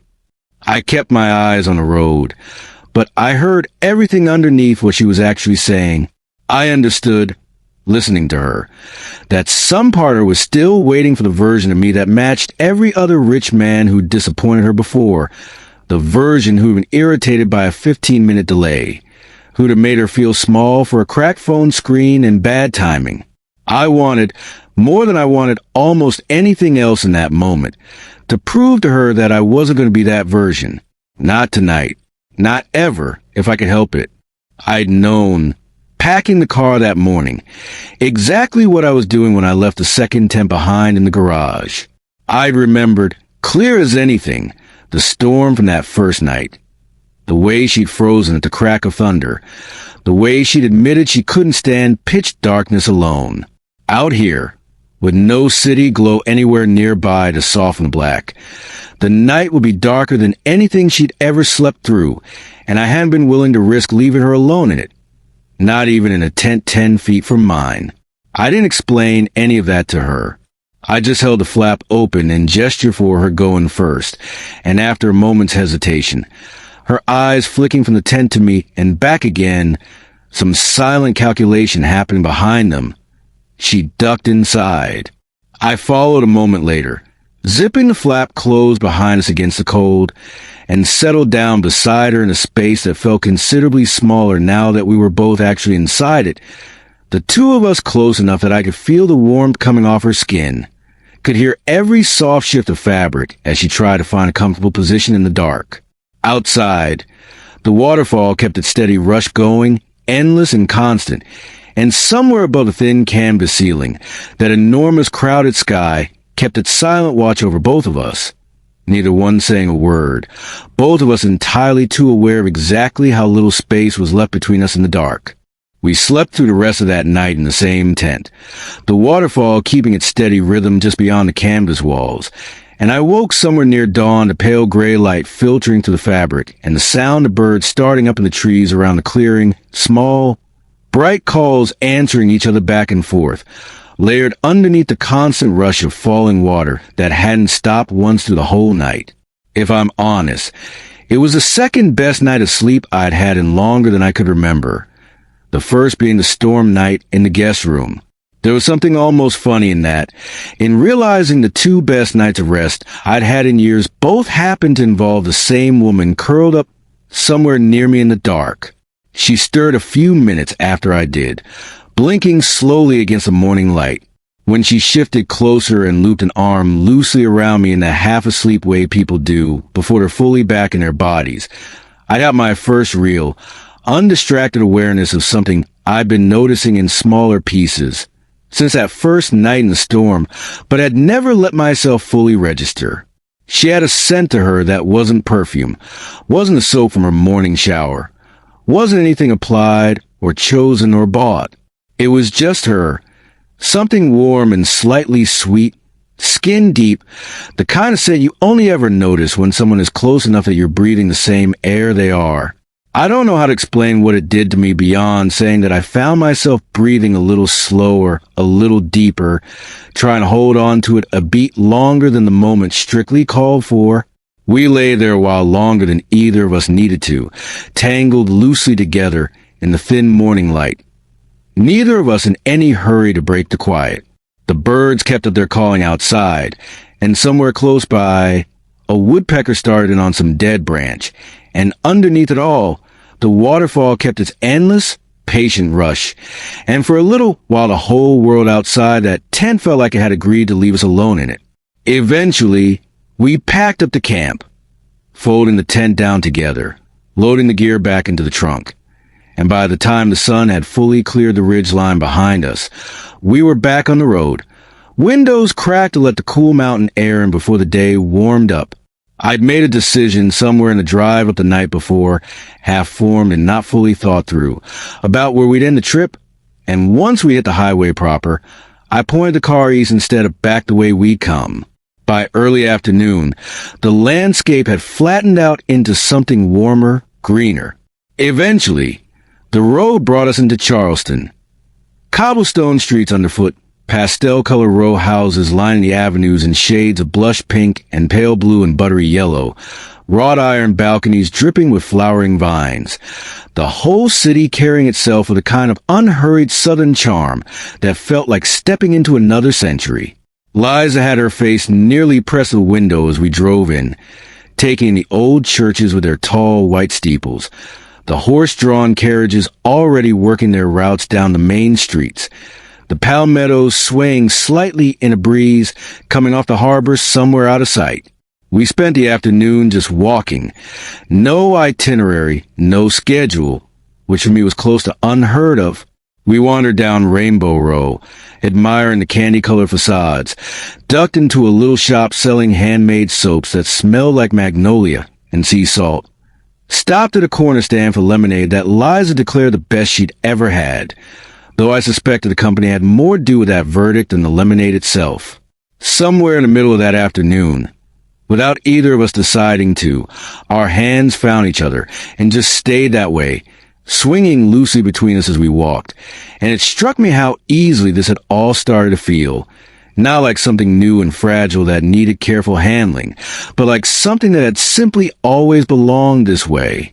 That evening, I'd made a reservation at a small restaurant tucked into a converted historic townhouse, the kind of place built for exactly this. Candlelight on every table, soft jazz playing low from somewhere in the back, the whole room dim enough that the flame between us on the table became the main source of light for her face. She'd changed into a simple dress for dinner, nothing as striking as a red one from the night before. But there was something about the candlelight catching the curve of her cheek, the warm flicker of it in her eyes every time she laughed at something I said, that made it hard to focus on anything else in the room. We talked through most of dinner about nothing important. Her opinions on the food, a story about a customer she'd handled at the office that week, Small pieces of an ordinary life that felt anything but ordinary in that setting. I watched her more than I ate, honestly. Caught up in the way the candlelight softened everything about her, the easy warmth in her laugh, the way she'd occasionally catch me staring and duck her head, smiling like she wasn't sure what to do with that kind of attention yet. After dinner, I'd arranged one more thing. A horse-drawn carriage waiting just outside, the driver an older man in a wide-brimmed hat who tipped it slightly as he helped Liza up into the seat.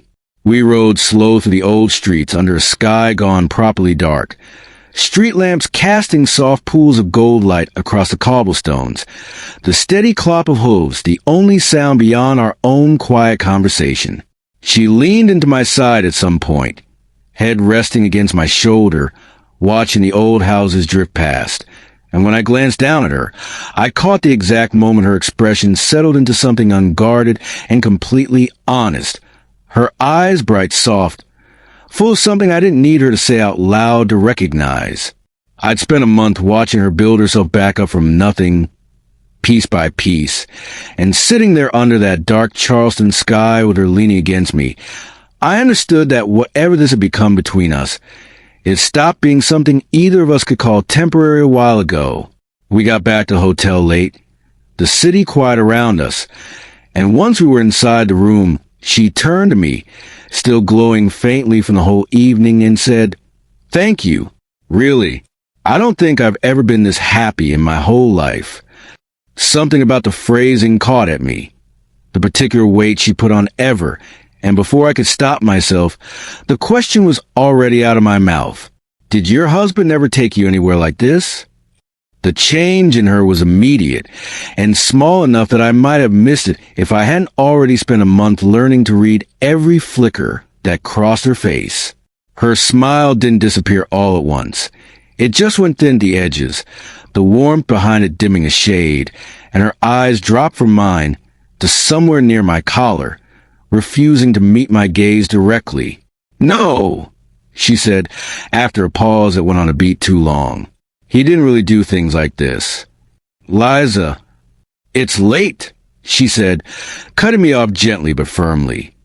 Already turning toward the window, arms wrapping around herself in that same protective gesture I remember from the coffee shop, the one I hadn't seen from her in weeks.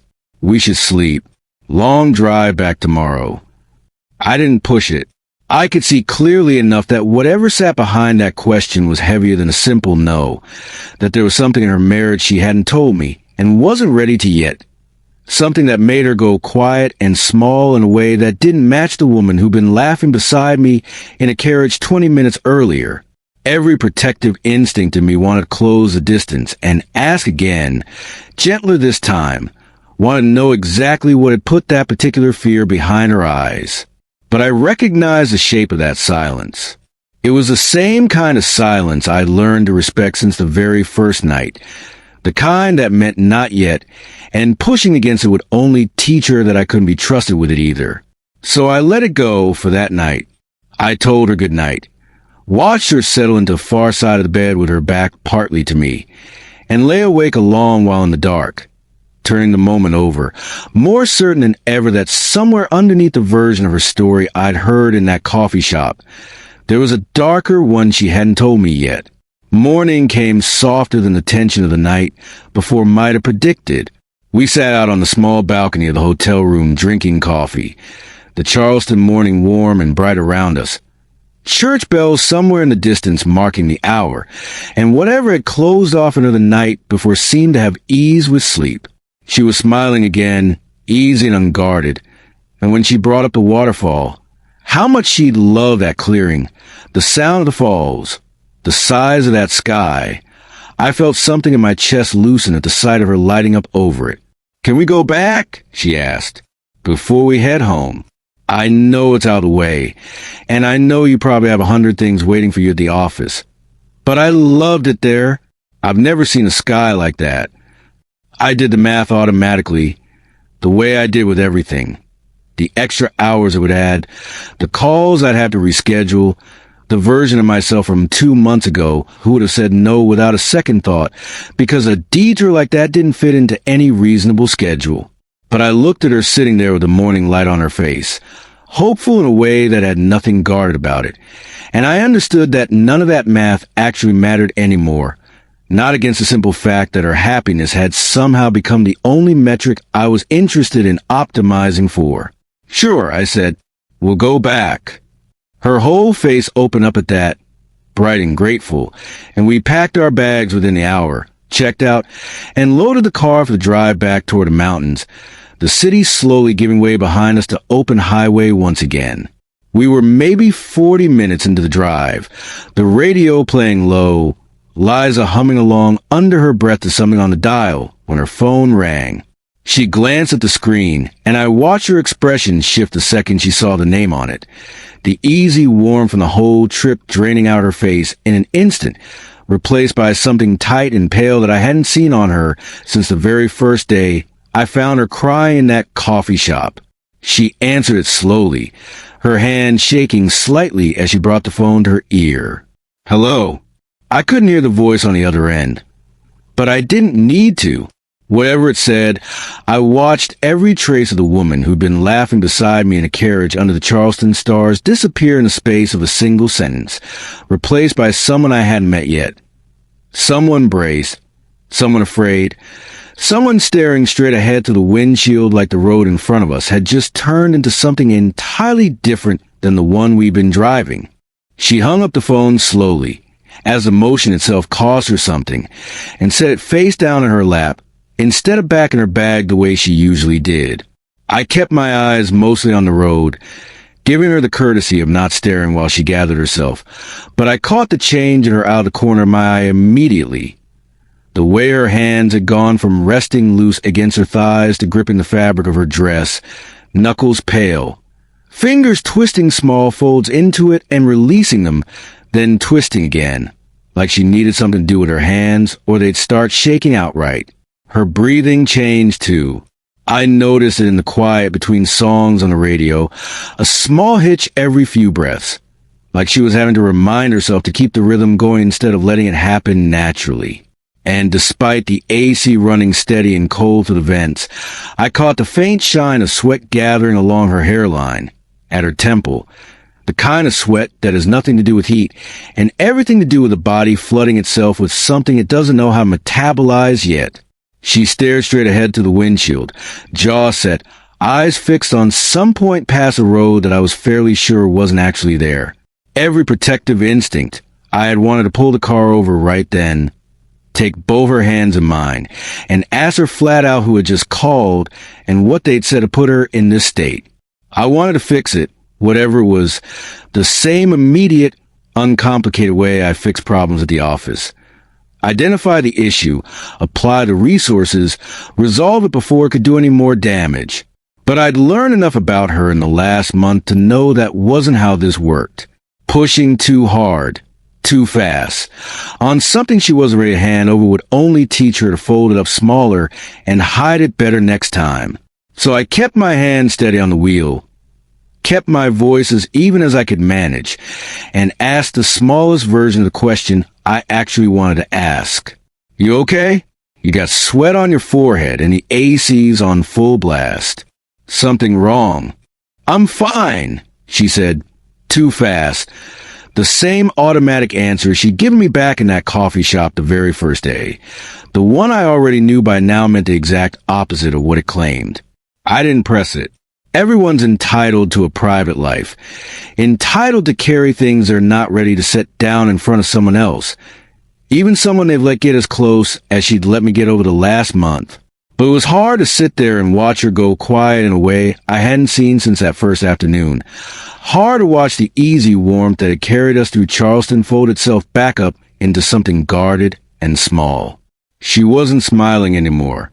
She wasn't humming along to the radio the way she'd been 20 minutes earlier. She'd gone somewhere else entirely, somewhere behind her own eyes, working through some private math I had no access to.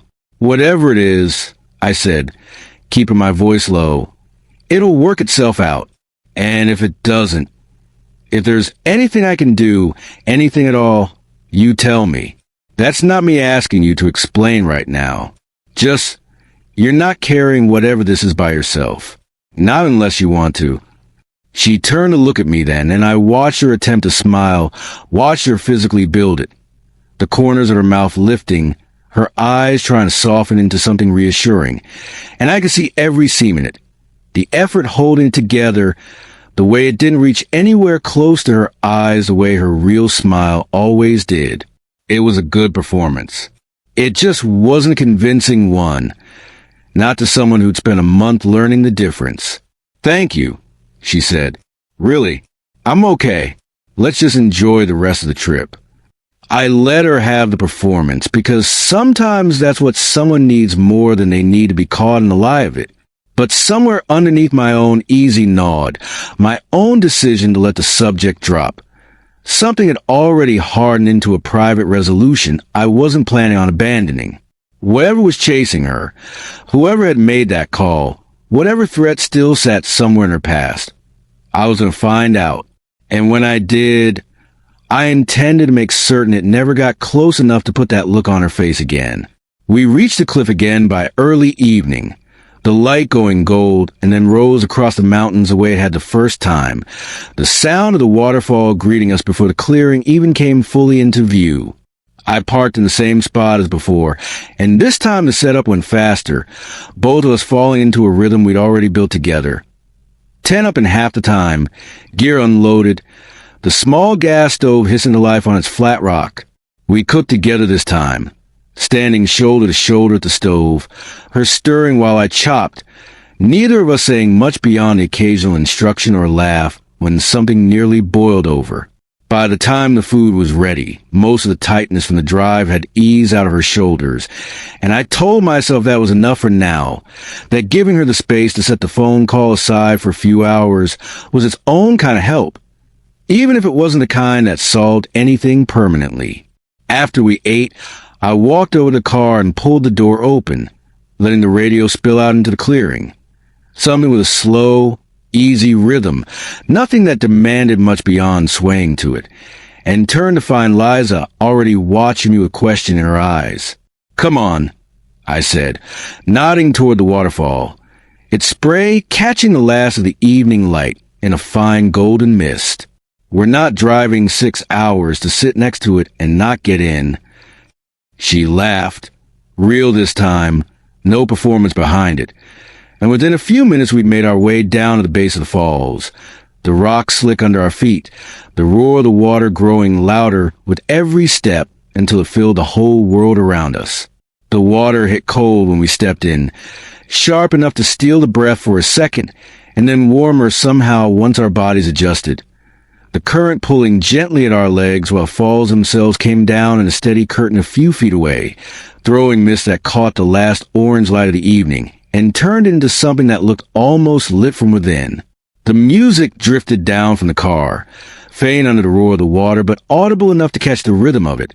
And without either of us deciding to start, we found ourselves swaying together in the shallow pool at the base of falls, her hands finding my shoulders, mine settling at her waist, both of us laughing at how unsteady the wet rock made every step.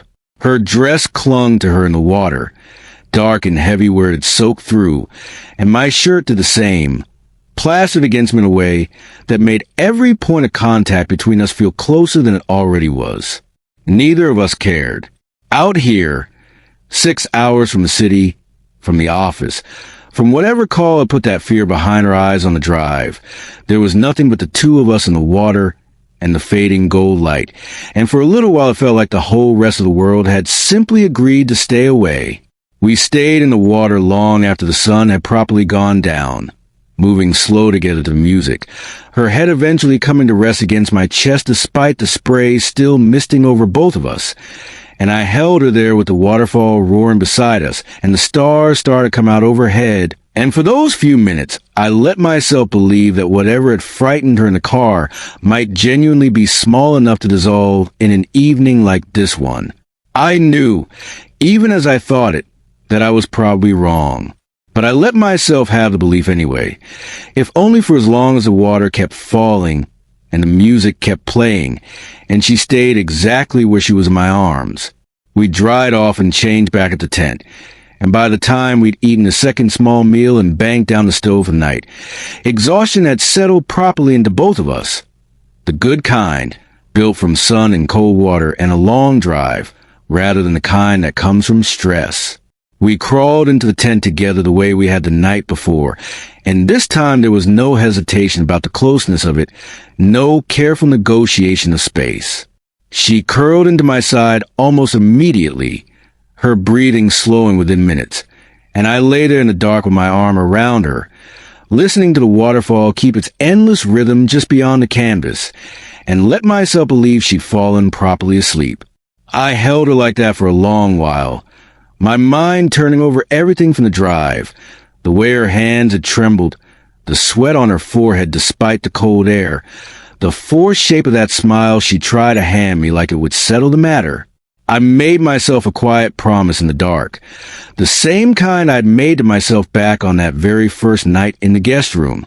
Whatever this was, whoever kept calling her, whatever threat still had a hold on some part of her life I hadn't been let into yet, I was going to find it, and I was going to end it. I had more resources than most people would ever need in 10 lifetimes, and if there was ever a purpose worth spending them on, it was this. It must have been close to midnight when I noticed it, a stiffness in her that hadn't been there when she first fell still against me. Her breathing, which should have deepened by now into the slow, even pattern of real sleep, had stayed shallow instead, quick in a way that didn't match someone properly resting. Her muscles, too, weren't loose the way a sleeping body goes loose. They were locked, tight along her shoulders, along the arm draped over my chest, the kind of tension that only builds in someone lying very still on purpose, working hard to look like something she wasn't. I turned my head slightly, careful not to disturb whatever performance she was maintaining, and in the thin gray light bleeding through the tent fabric, I caught the faint gleam of her eyes, open, fixed on some point in the dark past my shoulder. She wasn't asleep. She hadn't been asleep this whole time.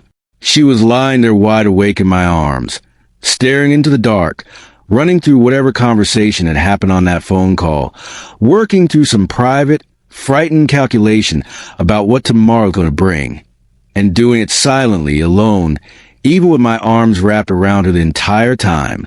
Friday morning started ordinarily enough, right up until Liza appeared at my office door earlier than usual, still in her coat, and asked if she could take the day off. Personal matter, she said, not offering anything beyond that, her eyes not quite meeting mine the way they usually did when she asked me for something. I'll make up the work over the weekend if I need to. Take whatever time you need, I said, and meant it, though something in the careful way she phrased the request set off a low hum of unease I couldn't fully account for.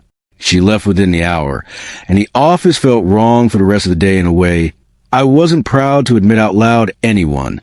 I found myself checking the time more than I needed to, glancing toward her empty desk every time I walked past it, catching myself halfway through drafting an email that would have started with, "Can you pull the file on?" before remembering there was no one at that desk to pull anything.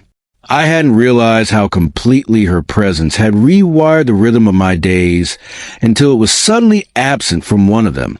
Meetings that would normally have run smoothly and efficiently dragged instead, my attention snagging every few minutes on some small, irrational worry. Was she all right? Was this really just a personal matter? Why hadn't she given me more than 4 words to explain a full day gone? By early afternoon, I'd worked myself into something close to actual restlessness, pacing my own office between calls, running through every version of what a Friday off might mean for a woman who never took a day off, who'd shown up to work the Monday after our first storm-soaked night together as nothing unusual had happened at all. I told myself I was overreacting. I told myself people take personal days for 100 boring reasons. A doctor's appointment, paperwork, family matters that had nothing to do with the tension I'd watched build behind her eyes on the drive back from Charleston. But underneath all that reasonable talk, some instinct I'd learned to trust in the boardroom kept insisting this was connected to that phone call, to the sweat on her forehead, to the fear she tried to smile her way past. It wasn't until much later, piecing together fragments over following days, that I understood what that Friday had actually been. Her lawyer had called her on the road back from our trip. The same call that had drained the color from her face in the car, to tell her that her ex-husband had filed a case against her, some fabricated claim that she'd stolen from the house before leaving him. Theft charges built entirely out of a lie designed to punish her for walking away from him in the first place. She'd spent that Friday in a courtroom instead of at her desk, fighting a legal battle she hadn't asked for, born out of nothing but a man's need to control her even after she'd escaped him. I didn't know any of that yet on Friday, though.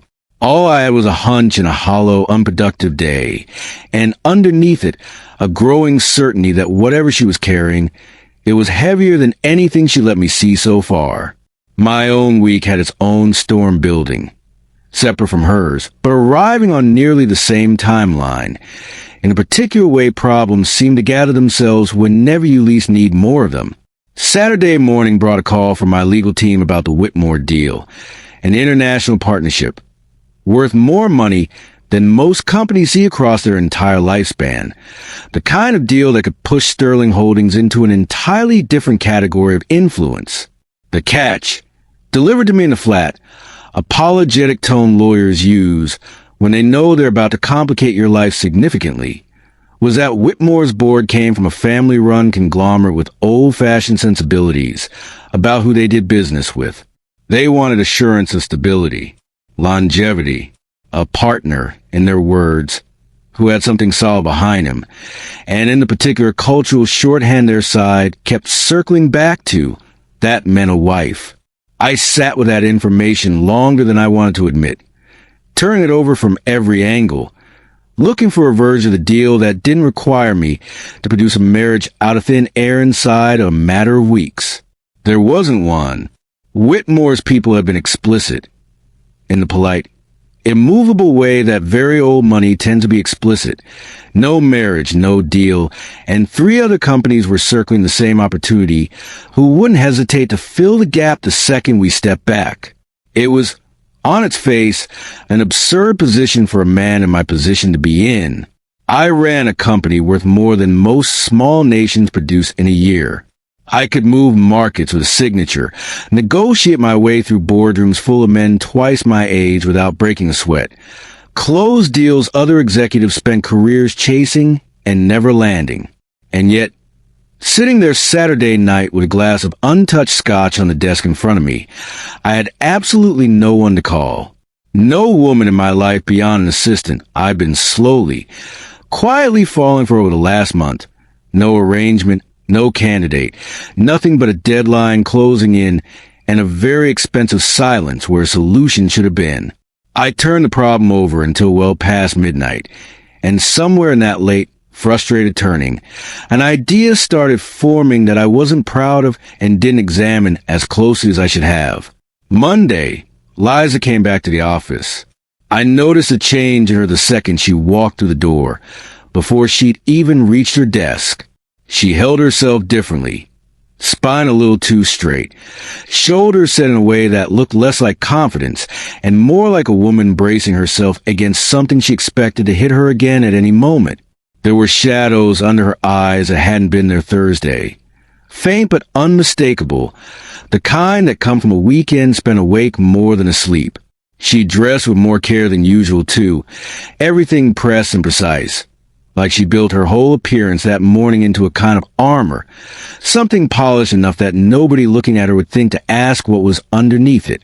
She greeted me the same way she always did, coffee already made, morning schedule already sorted, voice steady and professional. If I hadn't spent the last month learning every small tell that lived underneath her composure, I might have believed the performance completely. But I caught the way her hand trembled almost imperceptibly when she set my coffee down, caught the too quick way she changed the subject when I asked, carefully, if everything had gone all right with her personal matter Friday. "Everything's fine," she said, not looking up from the folder she was sorting. "Nothing to worry about." It wasn't fine.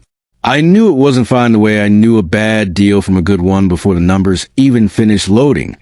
Some instinct built over years of reading people who didn't want to be read. But she'd built a wall around whatever this was, brick by careful brick, and I understood watching her work through that Monday morning with a kind of fierce, exhausted efficiency that she wasn't going to let me anywhere near it unless she chose on her own terms. We worked through the morning the way we always did, side by side at my desk, sorting through the week's correspondence, her handling the details with the same sharp competence she always brought to it. And I found myself admiring her even as it frustrated me. The sheer strength it must have taken to walk into a courtroom on Friday, face down whatever lies her ex-husband had constructed, and then show up Monday morning ready to run my schedule like nothing had happened. She didn't need rescuing. She made that clear in 100 small ways since the day I met her. In every moment she'd insisted on standing back up under her own power instead of leaning on anyone else's. I respected that about her more than I could have easily explained. I also hated it a little in that moment, because it meant she wasn't going to let me help her with the one thing that was clearly hurting her most. We'd been working through a stack of vendor contracts for close to an hour, the office quiet except for the shuffle of paper and the occasional click of her pen. When I finally said it, no careful lead-in, no gentle approach, just the blunt truth dropped straight into the middle of an ordinary Monday. I need to get married. Her hands went still over the folder in front of her. She looked up slowly, and for a second I watched genuine confusion cross her face, like she was certain she'd misheard me. Sorry, what? I need to get married, I said again. There's a deal on the table. International, worth billions. The kind of partnership that changes what this company is capable of for the next decade. Their board wants stability. A wife, specifically. I have a deadline, and I have absolutely no one. She set her pen down slowly, deliberately, and I watched something shift behind her eyes. Not quite understanding yet, but the beginning of a question she wasn't sure she wanted the answer to. To whom? To anyone, I said, and even as the words left my mouth, I heard how they landed, flat and careless, nothing like the way I actually meant them. Find me someone, if you know anyone, I'll pay a fortune for it. Whatever it takes to make it happen fast and clean. The silence that followed felt heavier than any silence that had passed between us before, thicker somehow, charged with something I hadn't intended and couldn't immediately take back. I watched her jaw tighten, watched her spine go even straighter than it already was, watched her hands fold together in her lap in a gesture that looked almost offensive, like she was bracing herself against a blow she hadn't seen coming. I could see the thoughts moving behind her eyes, even though she said nothing. Could read the shape of them in the sudden distance that opened up across her face. She'd just spent a weekend fighting a man who'd once promised to love her, and instead used every ounce of power he had to try to control her, to punish her, to trap her inside a lie built entirely out of his own cruelty. And now here I was, a man she'd let herself trust more than she'd let herself trust anyone, and longer than she probably wanted to admit, casually announcing that he needed a wife and asking her to help him find one, as if marriage were nothing more than another line item to be handled and filed away, as if the women involved were interchangeable, purchasable, no different than the vendors we've been sorting contracts for all morning. I understood, watching her face close down in front of me, exactly how badly I'd delivered this. I'd meant it as a business problem, spoken to the one person I trusted most to help me solve business problems. But I could see now, in the sudden careful blankness she pulled over herself, that it had landed as something else entirely. Proof, maybe, of every fear she carried into this office since the day I hired her, that underneath the kindness, underneath the trip and waterfall and the careful month of building something neither of us had named yet, I was still just another wealthy man treating women as transactions to be arranged. I see, she said finally, her voice carefully flat, carefully controlled. Every warm trace of the woman who danced with me under that waterfall 2 nights earlier folded away somewhere I couldn't reach. I'll look into it. She picked her pen back up and returned her attention to the folder in front of her, and the silence that settled over the desk between us was nothing like the comfortable kind we'd built over the past month. It sat there instead like something with teeth, thick with everything neither of us was saying, and underneath it, unmistakable even in the careful stillness of her posture, I could feel exactly how much distance had just opened up between two people who, 48 hours earlier, had been holding each other under a waterfall like the rest of the world didn't exist. Friday came around again, and once more Liza appeared at my office door in the early morning light, coat already on, asking for the day off in that same careful, closed-off tone she'd used the week before. "Of course," I said, and didn't push for details, though the coincidence of it, a second Friday absence in 2 weeks, no explanation offered beyond the same 4 words, settled into my chest with a weight I couldn't easily shake off. As it happened, I had my own reason to be at the county courthouse that same morning, an unrelated matter tied up in a zoning dispute over one of our warehouse properties, the kind of tedious legal wrangling that required my physical presence for exactly as long as it took 2 lawyers to argue over language neither of them would remember by the following week. I arrived a little before 11, dressed for the boardroom rather than for court, trailed by my own legal counsel, and stepped into a building that felt like it belonged to an entirely different century than the glass tower I usually worked out of. The courthouse lobby carried that particular smell every old government building seems to share: dust and aging paper, floor wax, the faint metallic tang of decades of use pressed into stone that never quite got clean no matter how often it was mopped. Footsteps echoed differently in there than anywhere else I spent my time, sharp and hollow against marble floors polished smooth by 100 years of nervous people walking tour rooms where their lives were about to be decided by someone else. Clerks moved between departments with thick folders balanced on their forearms. Families had clustered on hard wooden benches outside courtroom doors looking anywhere but each other, and somewhere down one of the long corridors, a bailiff's voice called a case number that echoed off the high ceilings before dissolving into the general hum of a building that never quite went quiet.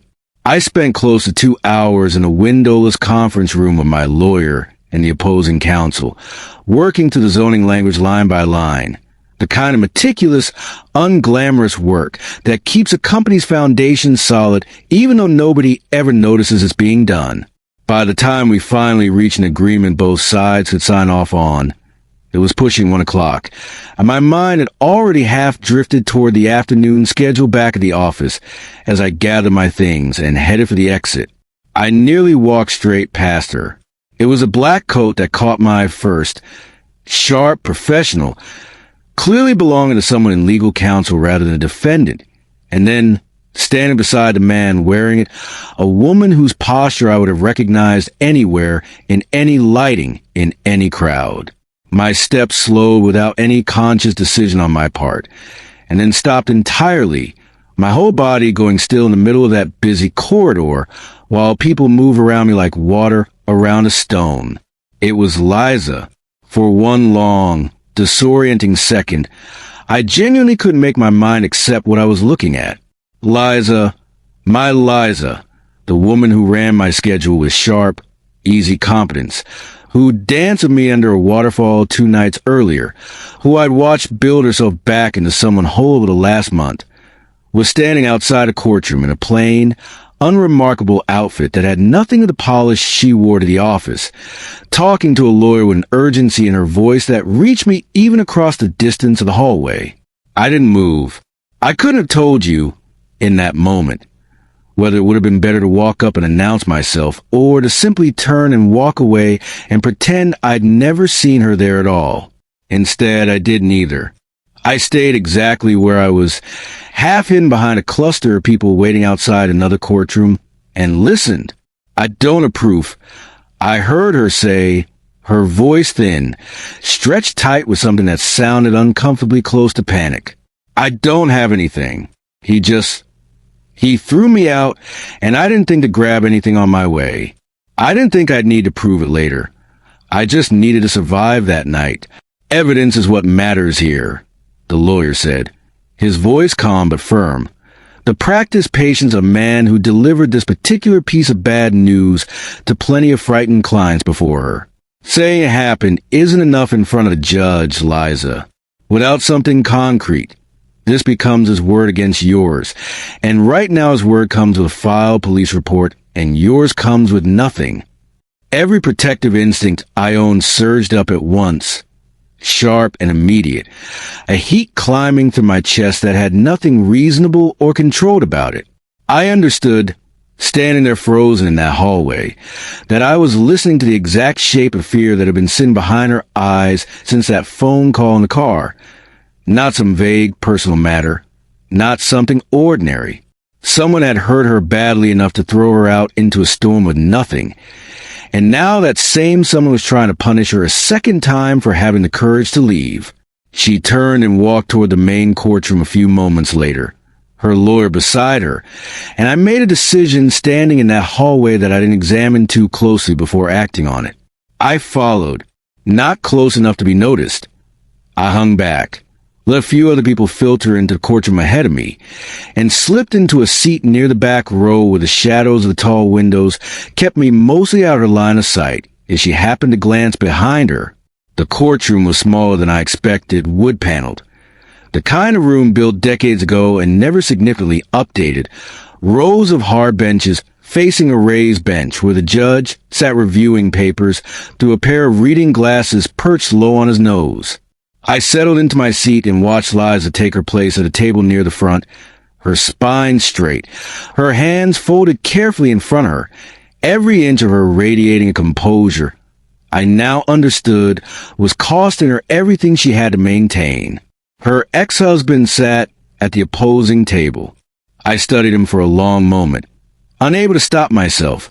A man of average build, dressed in a suit that looked expensive but sat on him wrong somehow, as it belonged to someone with better posture and a clearer conscience.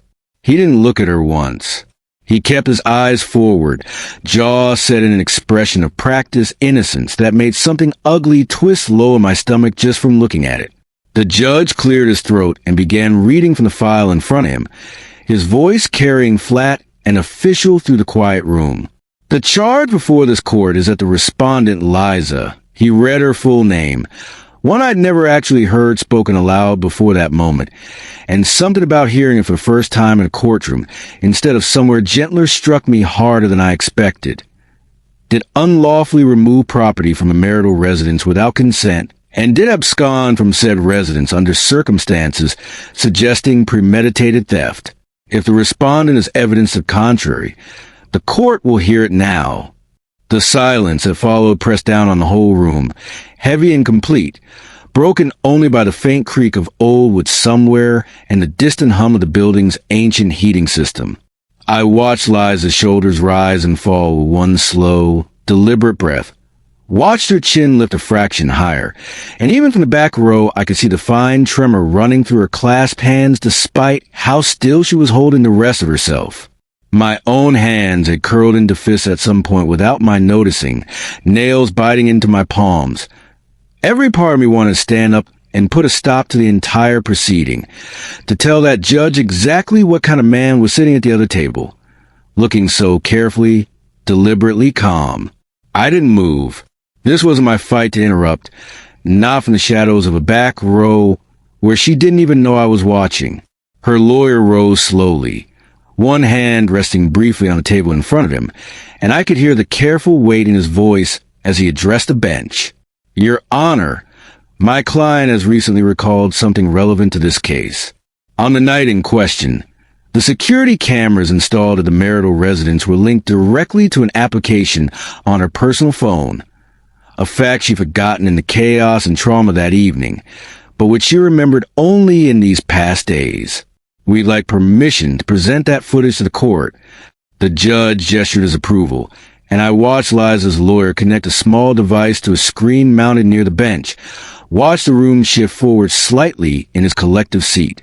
That particular hush that falls over a courtroom right before something irreversible is about to be revealed. The footage began to play, grainy but clear enough, time stamped in the corner with a date I recognized immediately as the night of that storm, the night I'd found her drenched and shaking outside my parked car after leaving the coffee shop that had never actually been in her plan for that evening at all, because the video showed exactly where her evening had actually started. It showed the inside of a house, dim and poorly lit, and a man, her husband, unmistakably him, unsteady on his feet, a bottle visible in one hand. Shouting something the audio caught only in fragments, his voice slurred and vicious. It showed him grabbing her by the arm, shoving her toward the front door hard enough that she stumbled against the frame.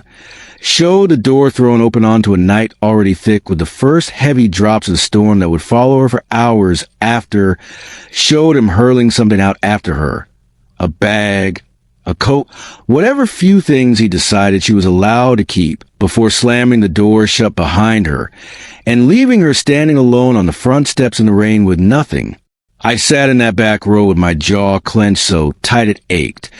Watching a video I hadn't asked to see, watching a man put his hands on a woman I had somewhere in the last month started loving more than I'd let myself fully admit, and felt something in me go cold and steady and entirely focused in a way I usually reserve for boardrooms and hostile takeovers. I understood, watching that screen, exactly how close she'd come having nowhere at all, exactly how much luck had been involved in the fact that I'd happened to stop at that particular coffee shop on that particular afternoon, and I understood, with a clarity that settled into my bones like something permanent, that the man sitting at that opposing table was never going to get close enough to hurt her again if I had anything to do with it.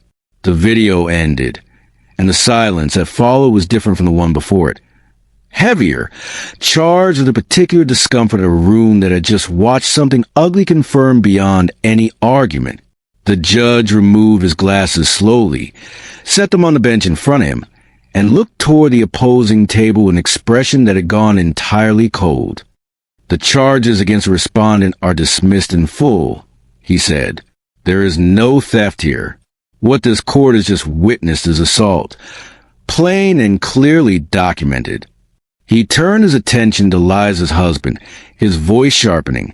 "You should consider yourself fortunate that criminal charges are not automatically triggered by a civil proceeding, sir. Alcohol is not a defense for what I just watched you do. It is, at best, an explanation for why you should never have been trusted with a marriage in the first place." He looked back toward Liza, his tone softening considerably. "The court is prepared to pursue further legal consequences against your husband if you wish it. Assault, damages, whatever your counsel believes is warranted." I watched Liza take a slow breath, watched her straighten in her seat, and when she spoke, her voice came out steadier than I expected, quiet but entirely clear across the room. "I don't want him punished, Your Honor," she said. "I'm not interested in revenge. I just want to be free of him. That's all I've wanted since the night that footage was recorded. I like a divorce, a complete one, nothing else." The judge studied her for a moment, something that looked almost like respect settling into his expression, and nodded slowly. "That request the court can certainly honor. We'll reconvene next Friday to finalize the decree. Given what's been presented today, I see no reason for delay beyond the standard filing period." He brought his gavel down once, the sound sharp and final in the quiet room, and I watched Liza's shoulders drop for the first time since I'd spotted her in that hallway. Watched her lawyer lean over say something to her that made the corner of her mouth lift into something fragile and disbelieving. Watched tears finally break loose down her cheeks. Not the tears of fear I'd seen from her too many times already, but something else entirely. Something close to relief, so complete it had. Nowhere else to go but out. I sat there a moment longer, watching her from the shadows of that back row, my chest tight with everything I had just learned and everything I still didn't know. And then, before she could turn and find me sitting there uninvited, I rose quietly and slipped out to the side door, my mind already racing far ahead of the hallway I was walking through, turning over a plan I hadn't fully let myself think through yet, but which had already, somewhere in the middle of watching that video, begun to take a very particular and deliberate shape. Monday morning found me at the office 10 minutes earlier than I usually arrived. which for a man who ran his life by a schedule tight enough to set a watch by, was its own small confession that something had been sitting wrong in my chest all weekend. I'd spent Saturday and most of Sunday turning over everything I'd witnessed in that courtroom. The video, the judge's cold verdict, the sound of her voice asking for nothing but freedom instead of revenge, and none of that turning had produced anything resembling peace. I sat behind my desk that Monday with a stack of correspondence I wasn't actually reading, watching the clock, waiting for the sound of her heels in the hallway the way I've been waiting for it every single morning for the better part of a month now. Except this time the waiting had an edge to it I didn't fully understand yet. She came in 10 minutes late, which rarely happened, and the second she walked through the door, I understood exactly why the delay hadn't bothered me the way it might have on any other morning. She was glowing. There's no better word for it. Some light had come back on behind her eyes that I hadn't seen since before that first phone call in the car. Her whole face soft and open in a way that made her look years younger than the guarded, careful woman who'd walked into this office every day since Charleston. She set my coffee down with a small, private smile still playing at the corner of her mouth, humming something under her breath as she moved between the filing cabinet and her desk, light on her feet in a way that had nothing forced about it. I knew exactly what was behind that smile, of course, though I kept every trace of that knowledge off my own face. I'd watched her stand in that courtroom and ask a judge for nothing but her freedom, watched the counting begin in her own head the moment that gavel came down. 1 week, she had told herself, walking out of that building. 1 more week of carrying this alone, and then it would finally, permanently, be over. I let her have the secret. I understood, somewhere underneath my own tangled reasons, that this particular joy belonged entirely to her, hard-won in private, and that whatever I'd witnessed on that back row wasn't mine to bring up until she chose to hand it to me herself. She moved around my office that morning with a kind of unburdened ease I hadn't seen from her before, humming while she sorted files, pausing at the window at one point just to look out at the skyline with an expression I recognized instantly, because I'd worn something close to it myself the morning after closing my very first major deal. The specific, quiet satisfaction of a person who can finally see the other side of something that nearly broke them. I could read the shape of her thoughts as clearly as if she'd spoken them aloud. 6 more days, she was telling herself. 6 more days of Friday spent fighting a battle nobody at this office knew about. And then Friday would come one final time and take the last of that fear with it. And she'd be free to build whatever came next entirely on her own terms, answerable to no one, afraid of no one. I watched her carry the hope around the office like something fragile and precious, and some part of me ached at how much I wanted to be the one who got to stand beside her once that freedom finally arrived. But underneath my own quiet admiration for her that morning, a very different pressure was building in my chest, one that had nothing gentle about it at all. I had 2 days left. Whitmore's board had made their position unmovable weeks ago and hadn't softened an inch since. No wife, no deal, and 3 competitors circling the exact opportunity I'd spent the better part of a year building toward. I'd spent Saturday night with lawyers running through every alternative structure we could think of, every loophole, every possible way to satisfy an old money board's demand for stability without producing an actual marriage out of thin air, and every single option my team brought back to me collapsed under its own weight the second we examined it closely. There was no clever workaround. There was only a deadline closing in fast and a complete absence of any woman in my life I could reasonably ask to marry me on 48 hours' notice. I sat there Monday morning running the numbers one more time, watching Liza move around my office humming to herself, some part of my brain doing the cold, ruthless math it always did when a deal was on the line. Who did I know? Who could I call? Whose life could I reasonably disrupt this severely in exchange for money large enough that the disruption might feel worth it to them? Every name I turned over felt wrong the second I considered actually calling them, every option carrying its own complications, its own risks, its own likelihood of falling apart the moment real scrutiny got applied to it. And underneath all of that cold calculation quieter, more honest, sat a single thought I kept trying to push down and kept failing to fully suppress. The only person in my entire life I actually trusted enough to hand something this significant to was standing 3 feet away from my desk, humming to herself, entirely unaware that I was about to upend everything between us with a single sentence. I set the file in my hands, slowly. I looked up. "Liza," I said, and something in my own voice must have carried more weight than I intended, because she stopped humming immediately and turned to face me, her expression shifting from easy contentment into something more alert and more careful. "Yes." I didn't build up to it. I'd tried in my own head, over the weekend, to imagine gentler ways of approaching this, softer angles, some careful lead-in that would make the question land less like an ambush. None of them had survived contact with the actual moment.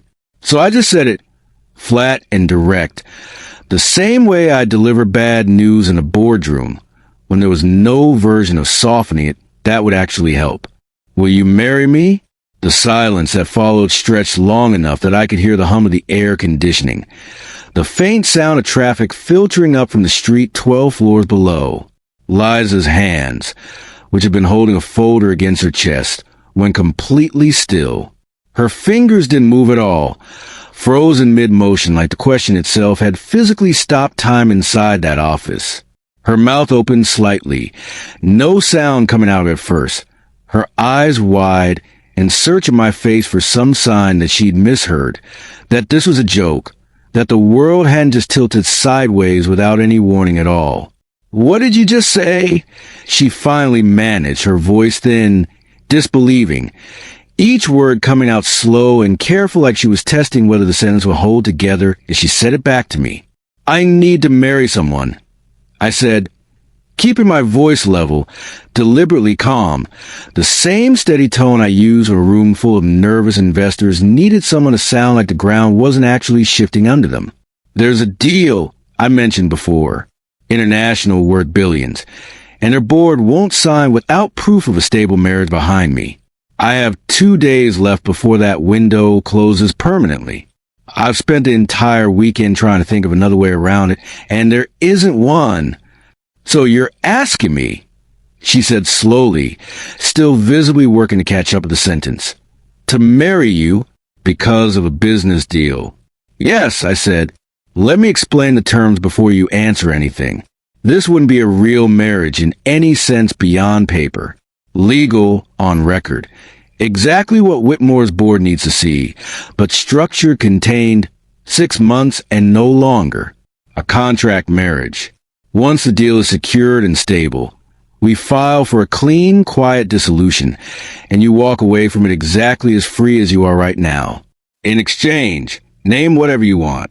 Money, property, whatever figure makes this worth your time, I'll pay it without argument." She stared at me for a long moment, and I watched something complicated move behind her eyes. Not quite anger, not quite hurt, something more layered than either of those, something built out of every betrayal she'd survived before ever walking into my life. I understood, watching her, that I just handed her a proposal that could easily read as one more powerful man trying to buy something he had no right to ask for, especially delivered less than a week after she'd finally clawed her way free of one man who treated her like property. I braced myself for her to say no. I would have understood it completely if she had. "I don't want your money," she said instead, and her voice is steady by now, some of the shock giving way to something firmer underneath it. "The job you already gave me, that was more than anyone else offered me when I had nothing. That's enough. I don't need a fortune on top of it. Liza, this is a significant ask. You should let me compensate you properly for her." "I said I don't want it," she said again, sharper this time, cutting cleanly through my sentence, and I stopped talking and let her finish. She set the folder down on the edge of my desk, and when she spoke again, her voice had gone quiet but absolutely unshakable, every word placed with the precision of someone who had clearly already decided exactly where her boundaries needed to sit before she ever agreed to anything. "If I do this," she said, "there are conditions, not requests. Conditions, She held my gaze steadily across the desk, and I found myself sitting up straighter without meaning to, giving her my full attention in a way I usually reserve for the most serious negotiations of my career. There will be no physical relationship between us. None. Not now. Not in 6 months. Not under any circumstances contract creates. Understood, I said.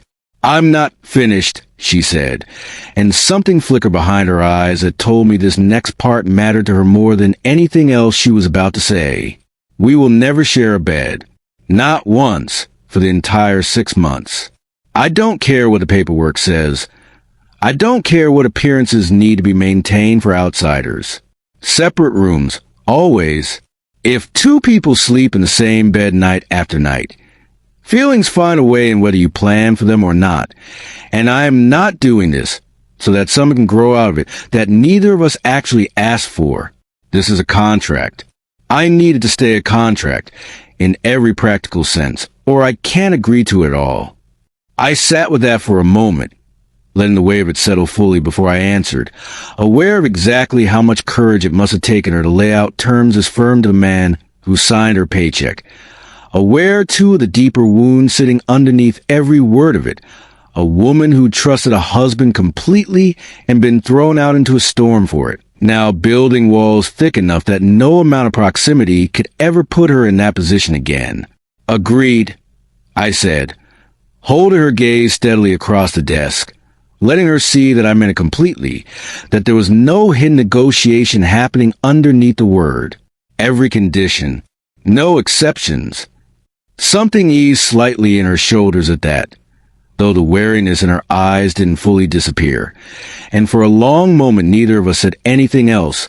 The silence between us stretched tight with everything we both just agreed to and everything neither of us had said out loud about what it might actually cost us to hold those boundaries for 6 full months. The move happened faster than I expected, once the paperwork for the contract had been signed and quietly filed.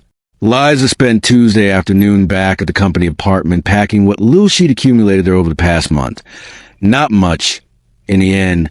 A life still mostly rebuilding itself from nothing, but enough that it took her the better part of the day to fold everything into 2 suitcases and a handful of boxes. I sent a car for her rather than going myself, some instinct telling me it would feel less loaded that way. Less like I was rushing her into something she hadn't fully caught her breath from yet.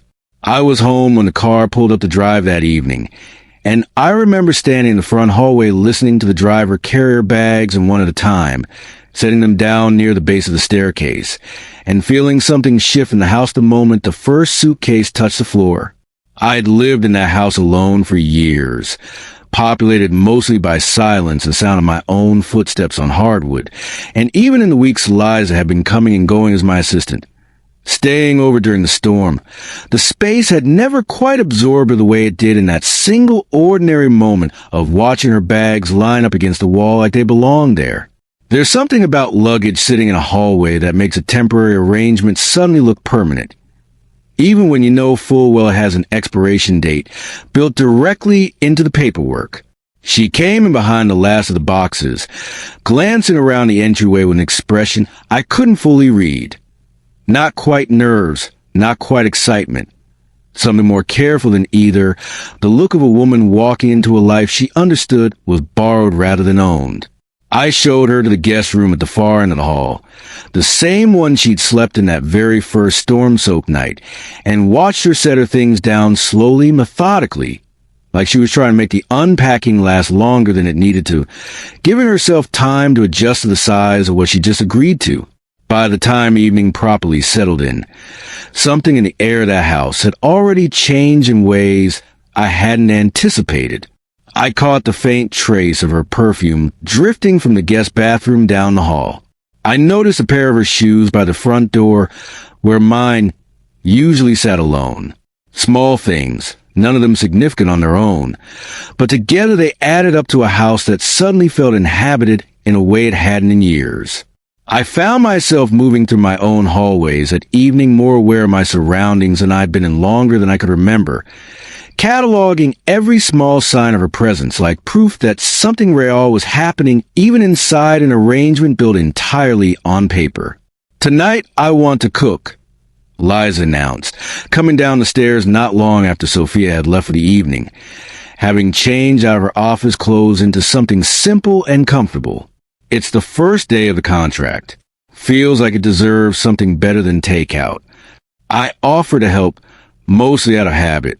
She waved me off with a laugh, telling me my job was to sit at the counter and stay out of her way, which I did, nursing a glass of wine, and watching her move through my kitchen with an ease that told me cooking was something she genuinely loved rather than something she felt obligated to perform.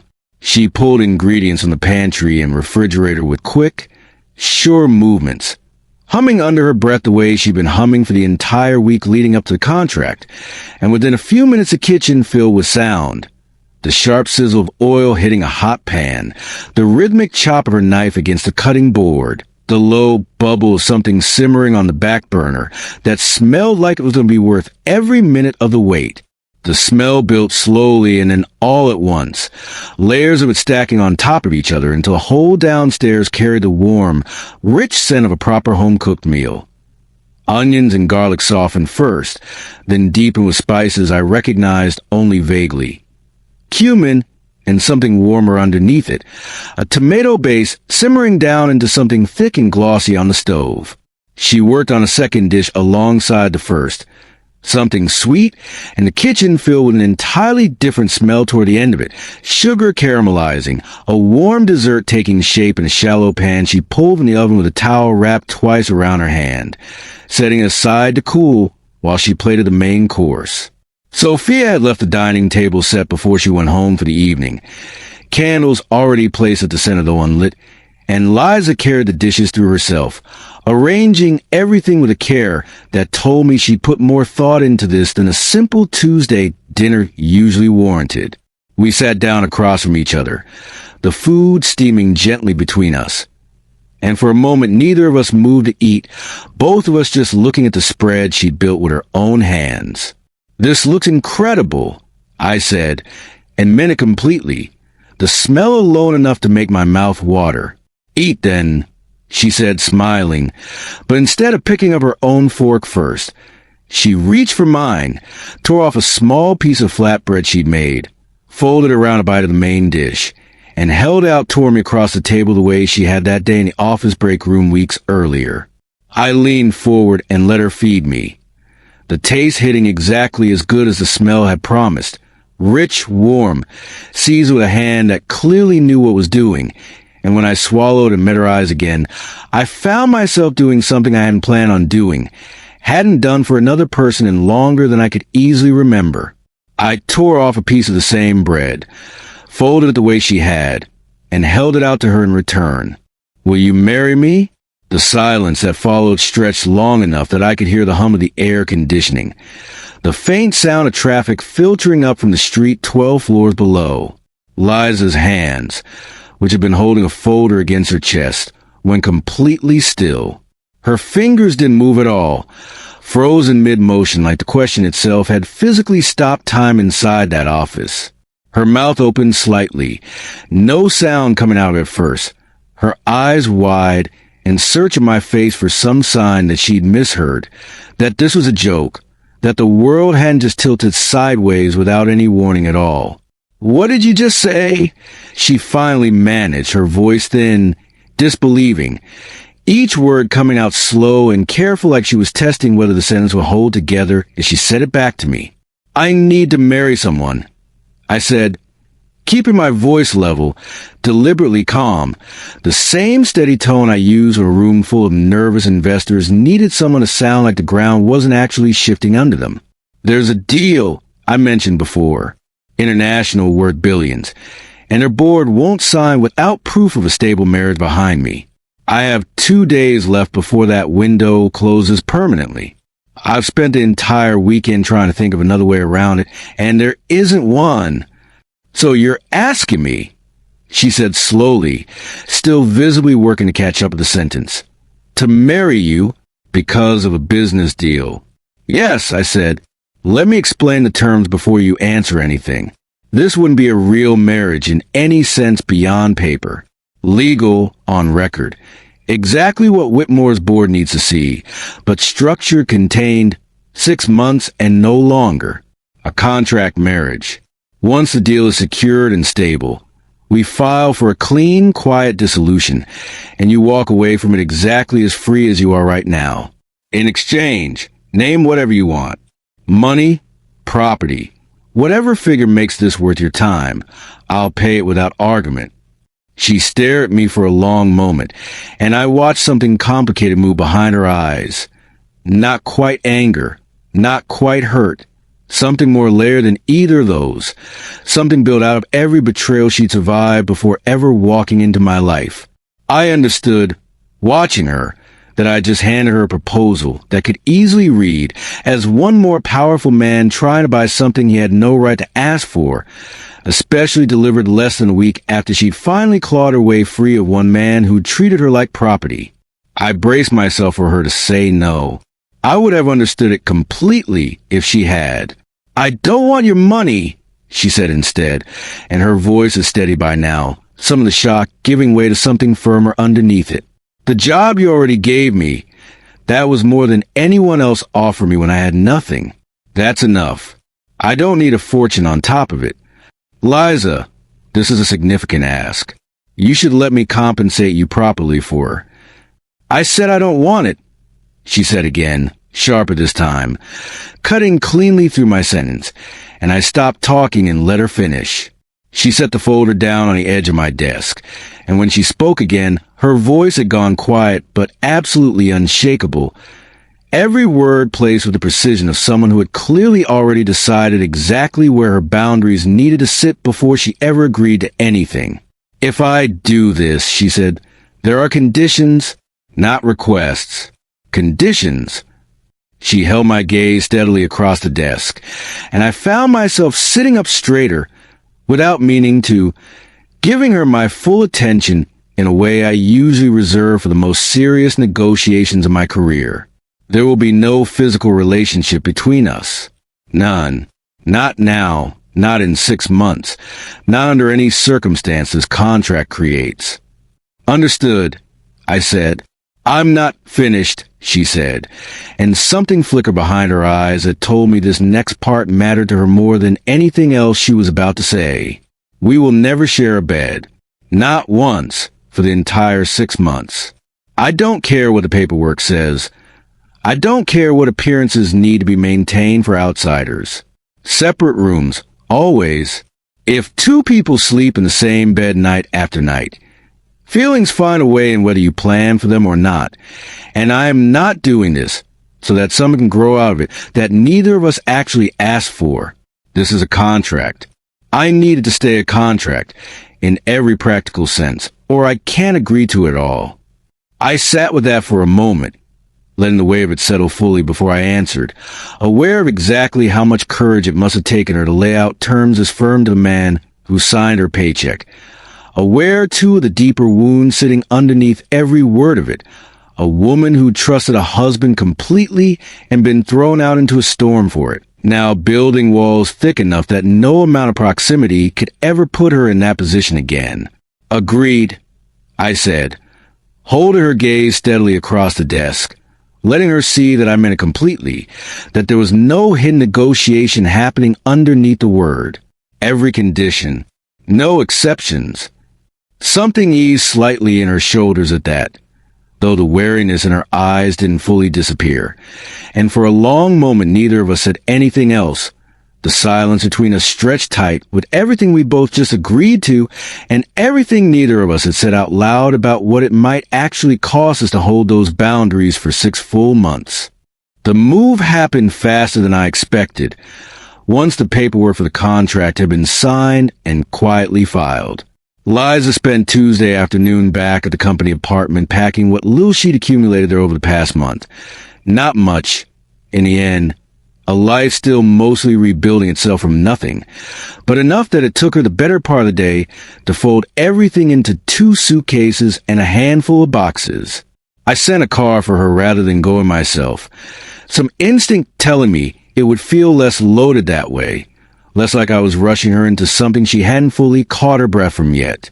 I was home when the car pulled up the drive that evening, and I remember standing in the front hallway listening to the driver carry her bags and one at a time, setting them down near the base of the staircase, and feeling something shift in the house the moment the first suitcase touched the floor.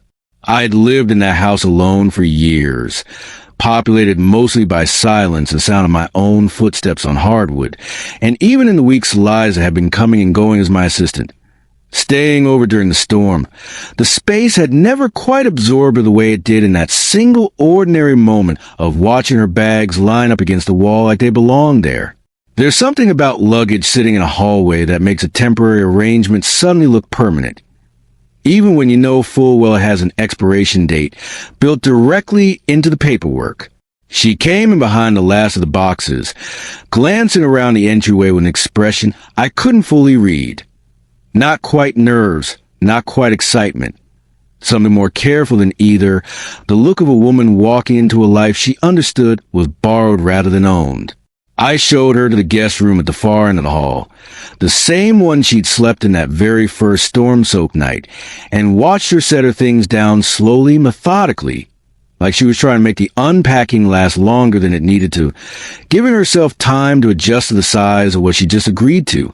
By the time evening properly settled in, something in the air of that house had already changed in ways I hadn't anticipated. I caught the faint trace of her perfume drifting from the guest bathroom down the hall. I noticed a pair of her shoes by the front door where mine usually sat alone. Small things, none of them significant on their own, but together they added up to a house that suddenly felt inhabited in a way it hadn't in years.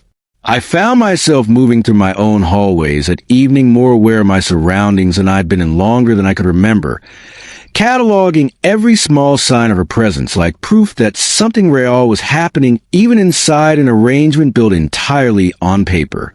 "Tonight I want to cook," Liza announced, coming down the stairs not long after Sophia had left for the evening, having changed out of her office clothes into something simple and comfortable. It's the first day of the contract. Feels like it deserves something better than takeout. I offer to help, mostly out of habit. She waved me off with a laugh, telling me my job was to sit at the counter and stay out of her way, which I did, nursing a glass of wine, and watching her move through my kitchen with an ease that told me cooking was something she genuinely loved rather than something she felt obligated to perform. She pulled ingredients from the pantry and refrigerator with quick, sure movements, humming under her breath the way she'd been humming for the entire week leading up to the contract, and within a few minutes the kitchen filled with sound. The sharp sizzle of oil hitting a hot pan, the rhythmic chop of her knife against the cutting board, the low bubble of something simmering on the back burner that smelled like it was going to be worth every minute of the wait. The smell built slowly and then all at once, layers of it stacking on top of each other until the whole downstairs carried the warm, rich scent of a proper home-cooked meal. Onions and garlic softened first, then deepened with spices I recognized only vaguely. Cumin and something warmer underneath it, a tomato base simmering down into something thick and glossy on the stove. She worked on a second dish alongside the first, something sweet, and the kitchen filled with an entirely different smell toward the end of it, sugar caramelizing, a warm dessert taking shape in a shallow pan she pulled from the oven with a towel wrapped twice around her hand, setting it aside to cool while she plated the main course. Sophia had left the dining table set before she went home for the evening, candles already placed at the center though unlit, and Liza carried the dishes through herself, arranging everything with a care that told me she put more thought into this than a simple Tuesday dinner usually warranted. We sat down across from each other, the food steaming gently between us. And for a moment neither of us moved to eat, both of us just looking at the spread she'd built with her own hands. "This looks incredible," I said, and meant it completely, the smell alone enough to make my mouth water. "Eat then," she said, smiling, but instead of picking up her own fork first, she reached for mine, tore off a small piece of flatbread she'd made, folded around a bite of the main dish, and held out toward me across the table the way she had that day in the office break room weeks earlier. I leaned forward and let her feed me. The taste hitting exactly as good as the smell had promised. Rich, warm, seized with a hand that clearly knew what was doing. And when I swallowed and met her eyes again, I found myself doing something I hadn't planned on doing, hadn't done for another person in longer than I could easily remember. I tore off a piece of the same bread, folded it the way she had, and held it out to her in return. She went still for a second, clearly not expecting it, and then leaned forward slowly and let me feed her, her fingers brushing lightly against mine as she took the bite, warm skin against warm skin for barely half a second before she pulled back, but long enough that I felt it register somewhere deep in my chest, something that had nothing to do with the food at all. We fell into a rhythm after that, taking turns, feeding each other slowly through the rest of the meal, and the whole time neither of us said very much. The silence between us filled instead with something charged and quiet. Heavy eye contact held a beat too long over every bite, the candlelight flickering low across the table between us. Both of us aware, I think, of exactly how far this had drifted from the strict, business-like terms she'd laid out across my desk only days earlier. Neither of us commented on it. When the meal finally ended, the dessert eaten more slowly than either dish before it, both of us lingering over small spoonfuls like neither wanted the evening to close, we cleared the table together in comfortable quiet, and then, at the base of the stairs, we said our good nights and walked to our separate rooms, exactly as the contract required.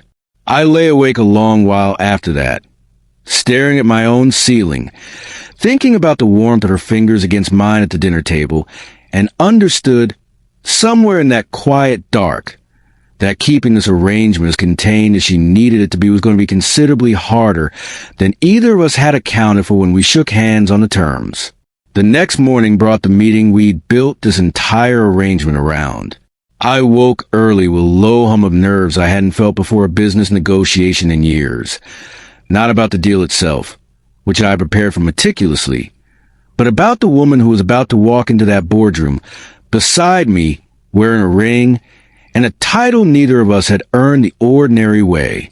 She came downstairs dressed for the occasion in a pale pink midi dress, the color soft and warm against her skin, the cut of it elegant without trying too hard to be, and I found myself standing in the kitchen doorway for a full second simply looking at her before I remember how to speak.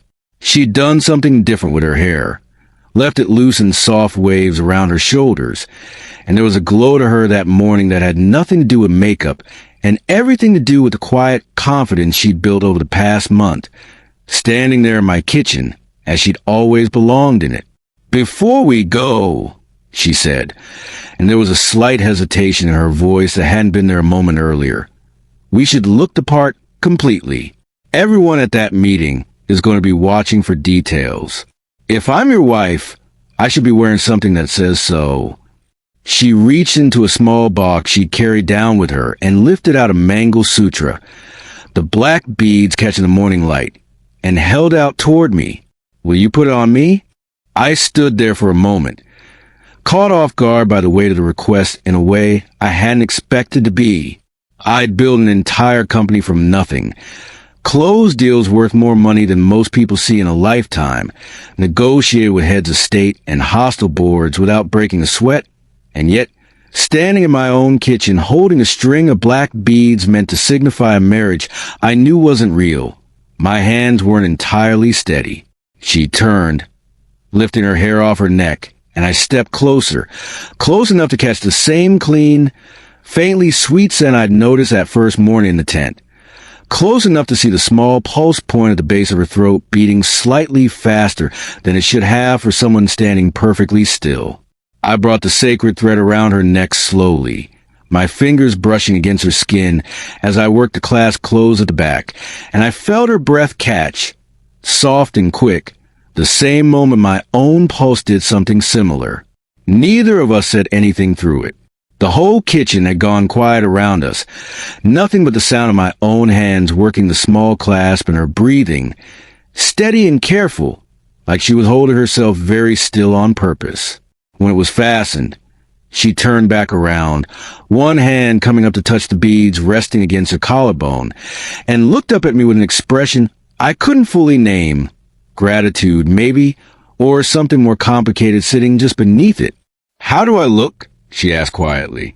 "Like you belong exactly where you're standing," I said, and watched a flush climb up her neck at that, soft and immediate, before she smiled and turned to gather her things for the car.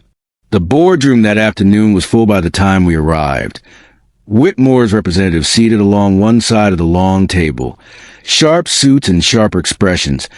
The kind of old money reserve that reveals nothing until it's decided exactly what it wants to reveal.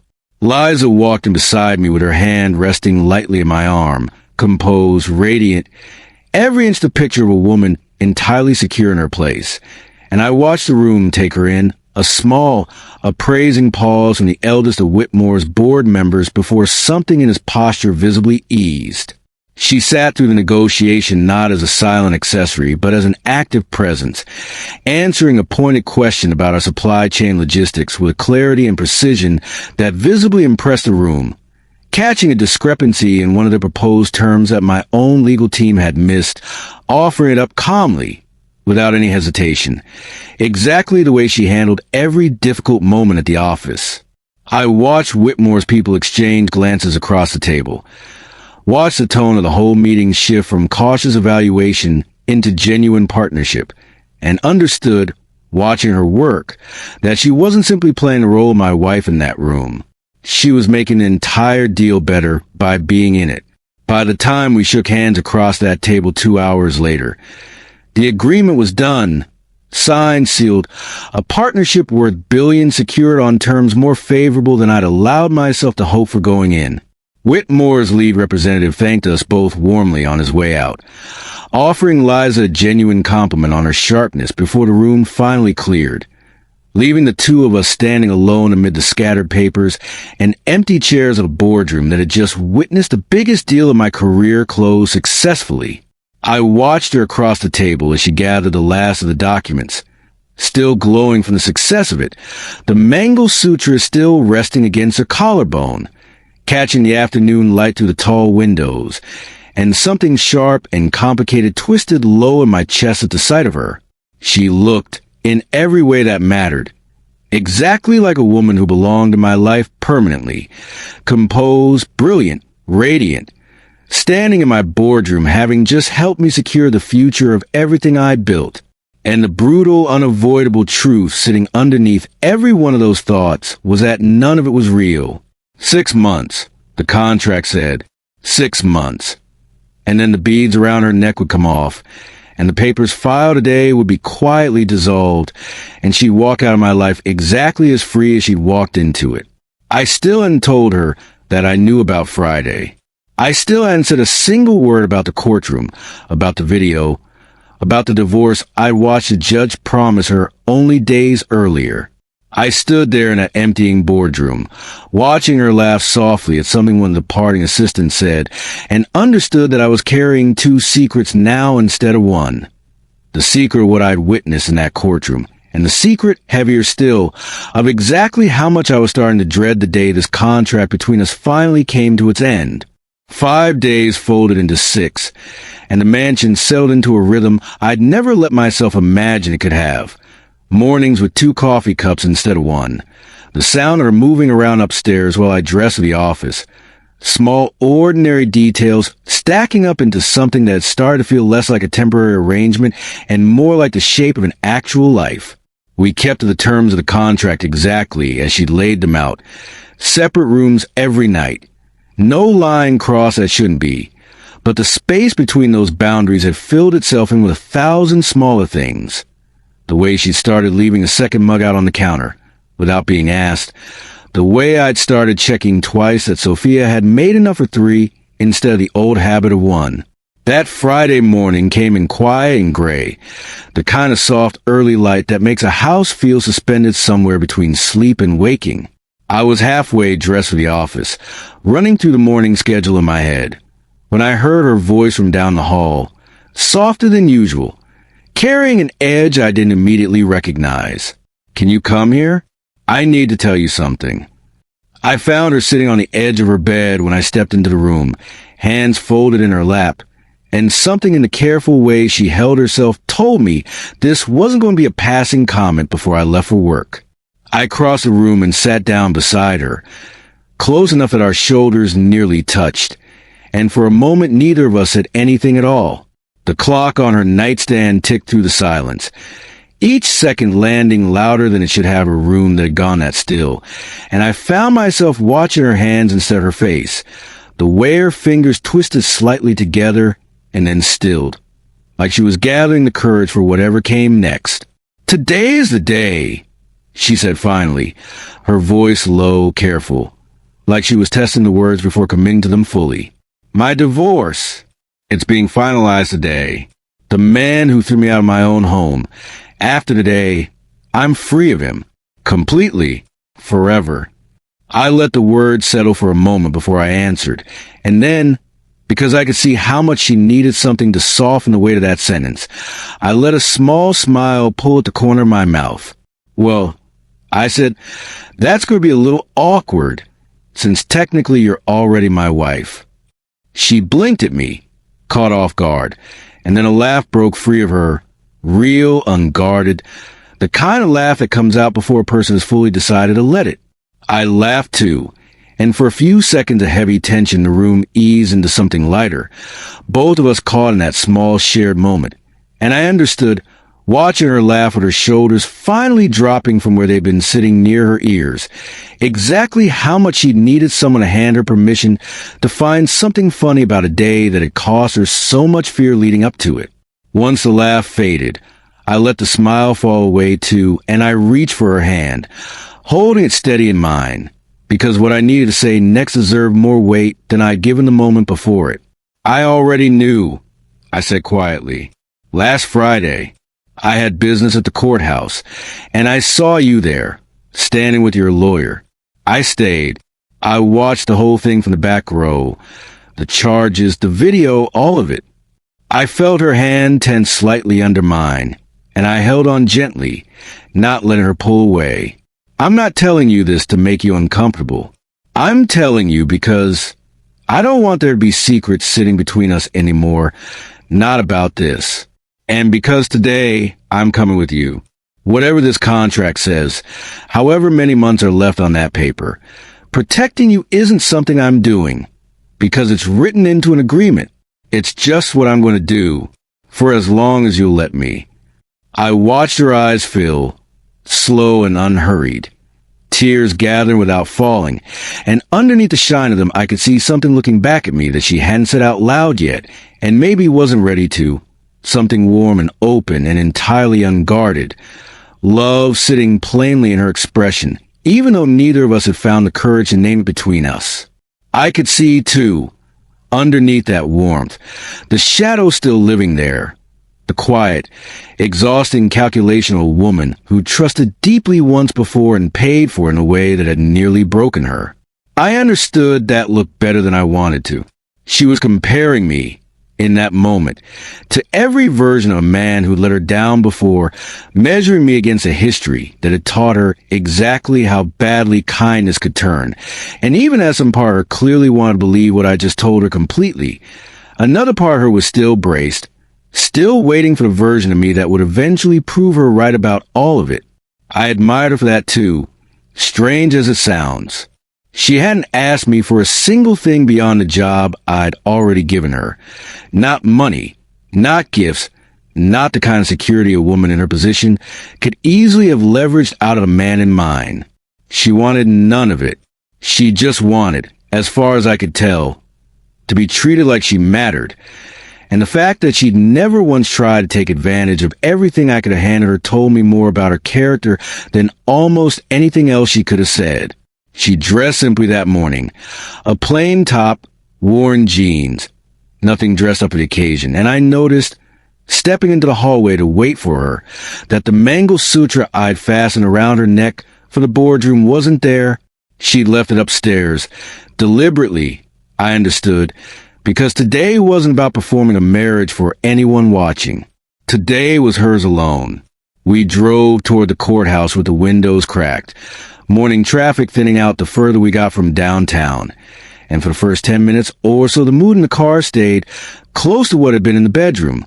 Quiet, warm, her hand resting loosely near mine on the console between us. Then, somewhere past the second intersection, I caught something in my rear-view mirror that made the muscles across my shoulders tighten, without my fully understanding why yet. A dark sedan had been holding the same distance behind us for several blocks longer than casual traffic usually allowed.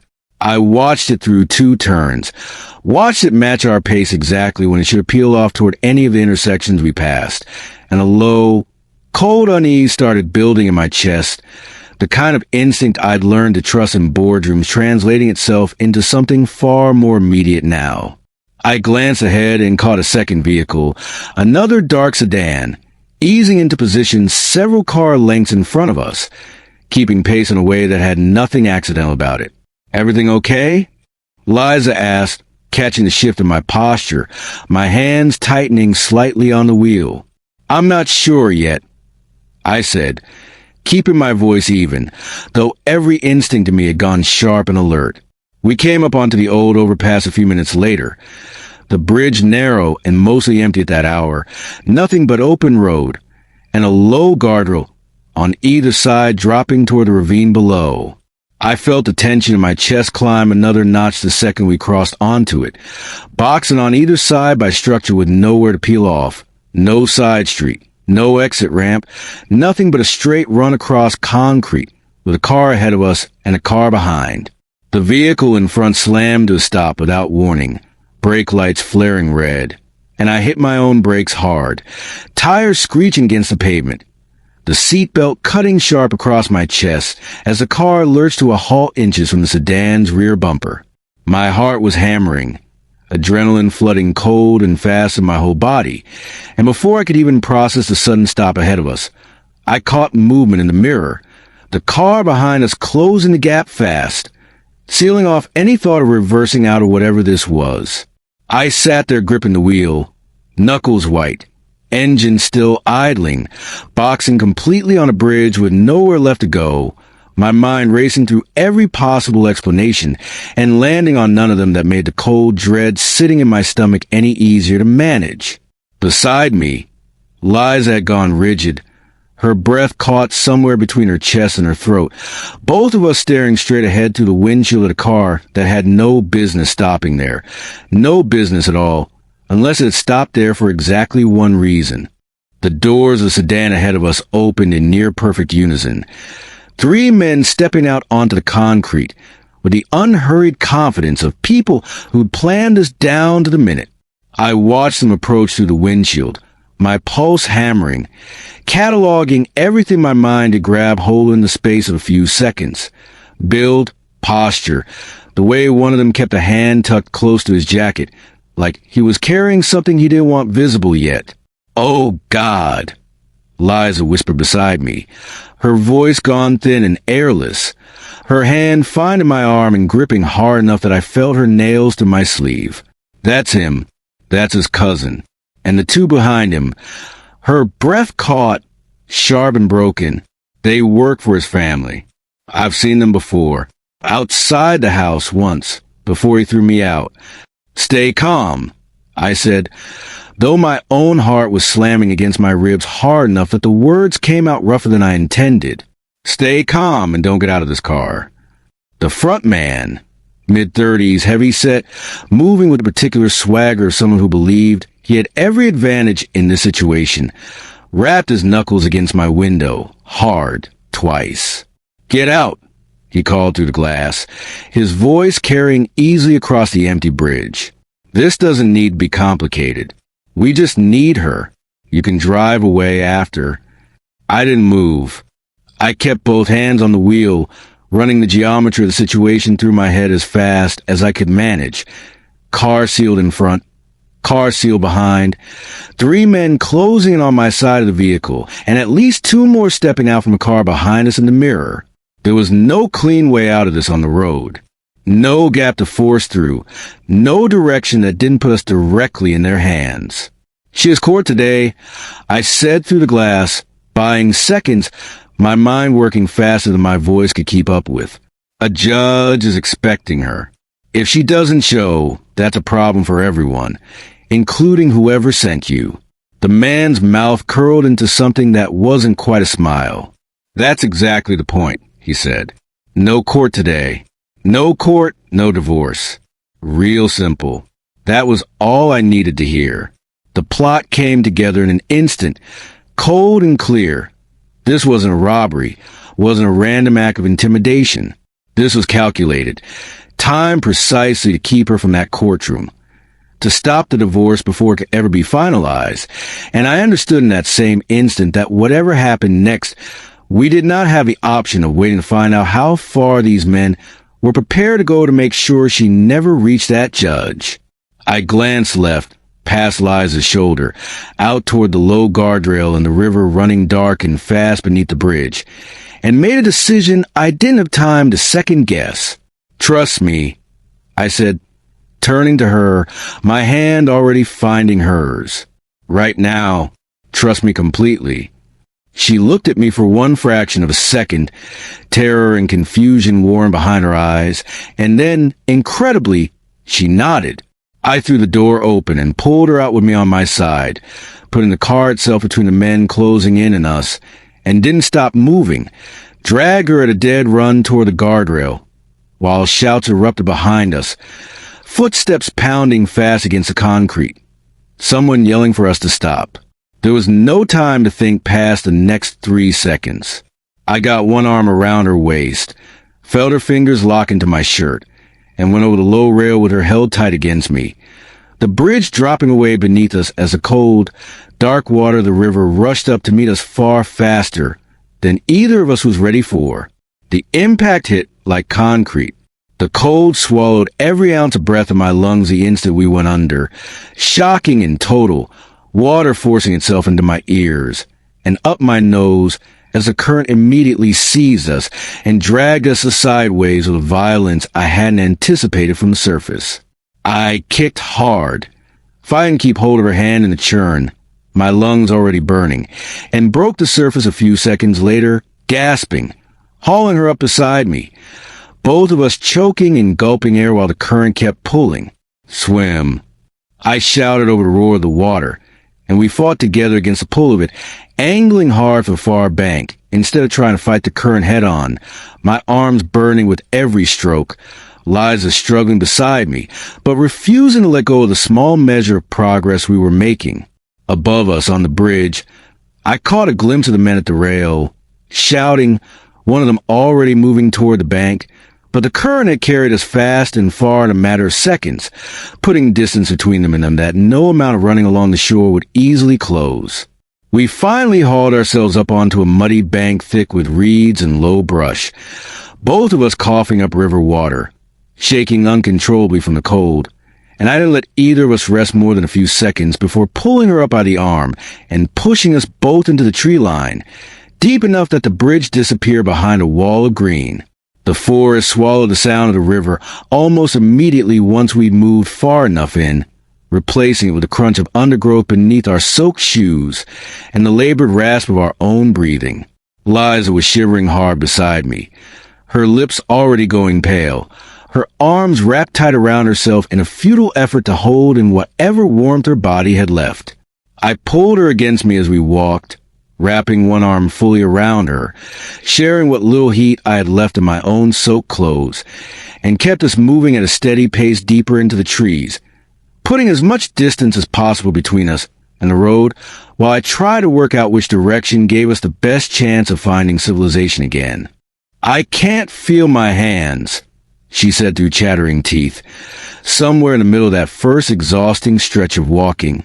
I know, I said, rubbing my hand up and down her arm as we moved. Keep moving. It helps. I promise it helps. We walked for what felt like an hour, maybe longer, the adrenaline that had carried us through the jump and the swim slowly bleeding out and leaving raw exhaustion in its place. Both of us stumbling more than once over roots and uneven ground. Both of us too spent to do much beyond keep putting one foot in front of the other. The sun climbed higher through the canopy as we went, And by some mercy, the day had warmed enough that our clothes, though still damp, stopped clinging quite as miserably as they had at the start. The worst of the cold finally started to ease out of both of us with the movement and the sun. It was the sound of distant traffic that finally gave me hope. Faint at first, easy to mistake for wind, but growing steadier the further we pushed, until we broke through a final stretch of brush and found ourselves standing at the edge of a narrow two-lane road. Cracked asphalt running off in both directions, utterly deserted in either. I flagged down the first vehicle that came around the bend, an old pickup driven by a farmer who took one look at the two of us, soaked, muddy, clearly having been through something, and didn't ask a single question before offering us a ride. I gave him the address of the courthouse and pressed more cash into his hand than the favor was worth, and he drove faster than his old truck probably should have, glancing at us in the rear view the whole way with an expression somewhere between concern and curiosity he was too polite to voice. We burst into the courthouse with barely 20 minutes to spare, both of us still damp, hair plastered down, clothes clinging in ways that drew more than a few startled looks from the people waiting in the halls. Liza's lawyer met us at the courtroom door, his eyes going wide at the state of us, and I gave him the fastest possible version of what had happened while a bailiff hurried us toward the front. Inside, the judge looked up over his glasses at the sight of us, and I watched his expression shift from mild irritation at the delay into something far more serious the moment Liza's lawyer began explaining, in a rush, exactly what happened on that bridge. The two vehicles, the men, the deliberate attempt to prevent her from reaching this exact room, the jump into the river that had likely saved both our lives. "This is a serious allegation," the judge said, his voice hard now, all trace of routine gone from it. "Do you have any way to substantiate this?" "The dash cam," I said, my voice still rough from the cold and the exertion, but steady. "My car has one running continuously. It should have caught the vehicles blocking us, possibly some of the men themselves, before we went over the rail. It's still parked on that bridge right now, Your Honor, unless someone's moved it." The judge's jaw tightened, and he issued an order on the spot for local law enforcement to retrieve the footage immediately, along with instructions to locate and detain the vehicles still likely sitting abandoned near the scene. Within the hour, word came back confirming everything. The footage showing the two cars boxing us in, the men approaching, one of them clearly recognizable and later identified as an associate working directly for Liza's soon-to-be ex-husband, hired specifically, as it would come out under later questioning, to prevent her from ever reaching this courtroom and finalizing a divorce that would end his last remaining hold over her. The judge's expression when he turned back to the courtroom had gone entirely cold, all patience for the other side burned away completely.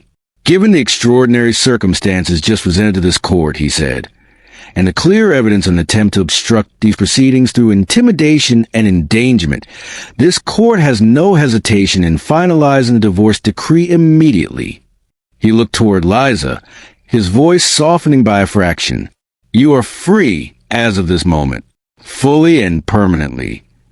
I felt her hand find mine under the edge of the table, gripping tight, and I turned to see tears finally breaking loose down her face.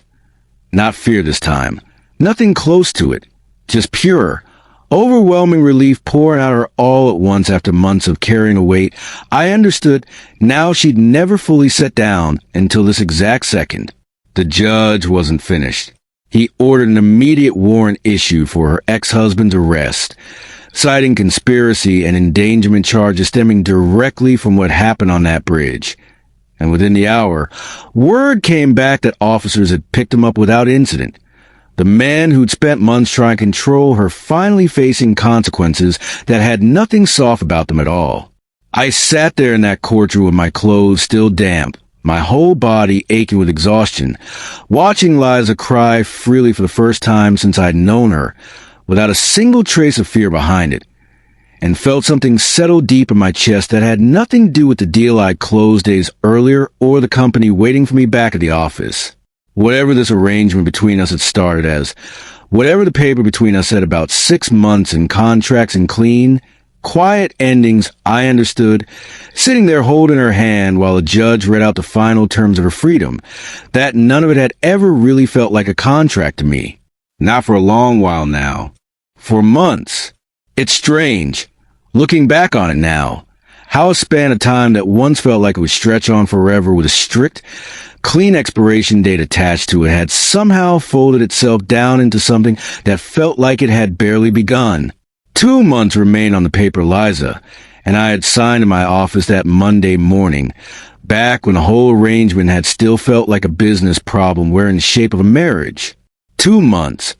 And yet somewhere in the middle of everything that had happened since, Charleston, the waterfall, the bridge, the river, the contract itself had quietly stopped being the thing either of us thought about most.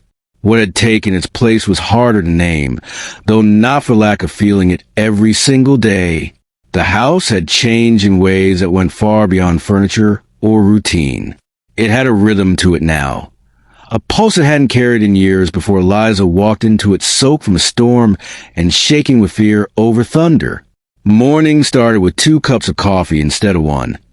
Evenings ended with conversations that ran long past the point either of us had anything urgent left to say, simply because neither of us wanted to be the one who stood up first and ended it. I found myself, more than once over those 4 months, forgetting entirely that any of this had started as a piece of paper drawn up to satisfy a boardroom in another country. It had stopped feeling like a contract somewhere around the time we jumped off that bridge together, and neither of us had said so out loud, but I think we both knew it. My parents came home near the start of that 4th month, tanned and relaxed from weeks in Australia, full of stories about my father's cousin, and a coastline they'd apparently fallen thoroughly in love with. I braced myself, in the days leading up to their return, for the conversation I was going to have. How to explain a wife they'd never met, a marriage that happened entirely in their absence, a woman who'd walked into my life through a coffee shop and somehow ended up wearing a ring by the time they landed back on American soil. I needn't have worried nearly as much as I did.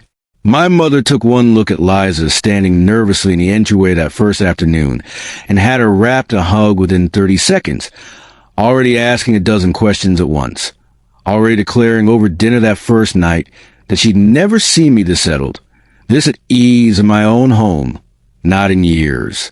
My father was quieter about it, the way he was quiet about most things that mattered to him, but I caught him watching Liza across the dinner table more than once with an expression I recognized from my own childhood, the particular, careful approval he reserved for things he decided were genuinely good rather than simply convenient. He pulled me aside on the back porch one evening not long after they'd settled back in, a glass of scotch in each of our hands, and told me, in that plain, unhurried way he'd always delivered the things that mattered most, that he liked her, that he could see, watching the two of us move around each other in the kitchen, something he hadn't necessarily expected to see in me, a kind of ease, a kind of belonging that he said takes most people a lifetime to find, and some people never find at all. I didn't correct him. I didn't tell him, in that moment, exactly how complicated the truth of our arrangement still technically was. Some things you let a father believe when the belief happens to be more accurate than the paperwork. The house filled with a warmth that hadn't held in years, my parents' presence bringing back a kind of lived-in noise I'd almost forgotten I missed. My mother's laughter carrying down the hallway, my father's habit of humming old songs while he puttered around the garden, and threaded through all of it, easy and constant, Liza's voice joining in like she'd always belonged to this particular chorus of sound. She and my mother grew close fast, the two of them disappearing into the kitchen together some afternoons to cook, my mother teaching her small family recipes, Liza teaching her a few of her own in return, both of them laughing over some small disaster involving burnt sugar that became a running joke for the rest of the week. Watching the two of them together, I understood something I hadn't fully let myself admit before that moment, that whatever this ended up becoming, permanent or not, Liza had already found her way into the actual fabric of my family, not just the paperwork of my life. It was a Thursday evening, close to 5 months into the arrangement now. when the house filled up further still, an aunt and uncle of mine arriving unannounced from out of state. The kind of impromptu family visit my mother had always encouraged and never discouraged, regardless of how little warning it came with. The house had 3 bedrooms upstairs beyond the guest quarters. My parents' room, my own, and the room that had for months now quietly become Liza's, with my aunt and uncle settling into that guest room for the night, and no other space in the house set up to accommodate anyone else. My mother turned to Liza over dinner with an easy, unbothered smile and said simply, "You'll just have to share with him tonight, sweetheart. It's one night."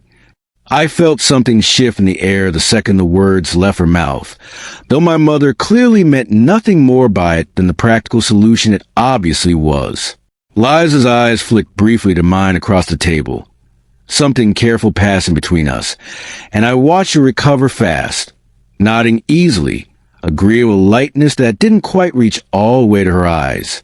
Dinner continued around us, my aunt telling some long story about a flight delay, my father refilling glasses, my mother laughing at something across the table, and underneath all that easy, ordinary family noise, I felt an entirely different kind of awareness building quietly between the two of us, unspoken, growing heavier with every course that passed. By the time dinner wound down and the house began settling toward its usual quiet, Liza and I made our way upstairs together. Neither of us saying much, both of us carrying the same charged silence we'd carried a dozen times before over these past months, but which felt, tonight, different somehow, sharper, more aware of itself. We sat down together on the edge of my bed once the door had closed behind us, close enough that our shoulders nearly touched, the room lit only by the low, warm glow of the bedside lamp. For a moment, neither of us said anything at all. I could hear my own heartbeat in the quiet, could feel hers. I imagined doing something similar beside me. "You take that corner," she said finally, a smile pulling at her mouth as she gestured toward the far side of the bed, her voice carrying that particular lightness people use when they're trying to keep something steady that doesn't feel steady at all. "I'll stay on this one." I watched her say it. Watched the smile hold in place a beat too long. Watched something calculating flicker behind her eyes even as she kept the expression easy. The private, silent negotiation of a woman reminding herself, in real time, exactly what the rules of this arrangement still technically required of her. Control. I could almost hear her telling herself, "This is still a contract. Nothing changes just because the house is full tonight. Nothing should happen between us," she added, a little more firmly now, like saying out loud made the boundary more solid than simply thinking it. I didn't answer right away. I turned toward her instead, studied her face in the low lamplight, and asked the only question that actually mattered to me in that moment. "Are you saying that because you mean it?" I said quietly. "Or because you think you're supposed to?" She didn't answer. She just looked at me. Something soft and unguarded slipping loose behind the careful composure she'd been holding on to, and the silence that followed said considerably more than any answer could have. "I need to tell you something," I said. "I need to tell you something, too," she said, almost at the same moment. And something about the overlap of it made us both laugh. Quiet and startled, some of the tension in the room breaking loose with the sound. "I'll go first," I said. "No, I will," she said, and we went back and forth like that for a few seconds, both of us laughing harder now, until finally I reached over and took her hand and said, "Fine, together, on 3. She nodded, her eyes bright, her breath catching slightly as she waited. 1, 2, 3. "I'm in love with you," I said, the words coming out steady, certain, months of careful restraint finally giving way all at once. "Will you be my wife?" "Not for 6 months. Permanently." "I'm in love with you," she said in the same breath, her voice cracking slightly on the words, tears already gathering fast in her eyes. "Will you be my husband?" "For real. Forever."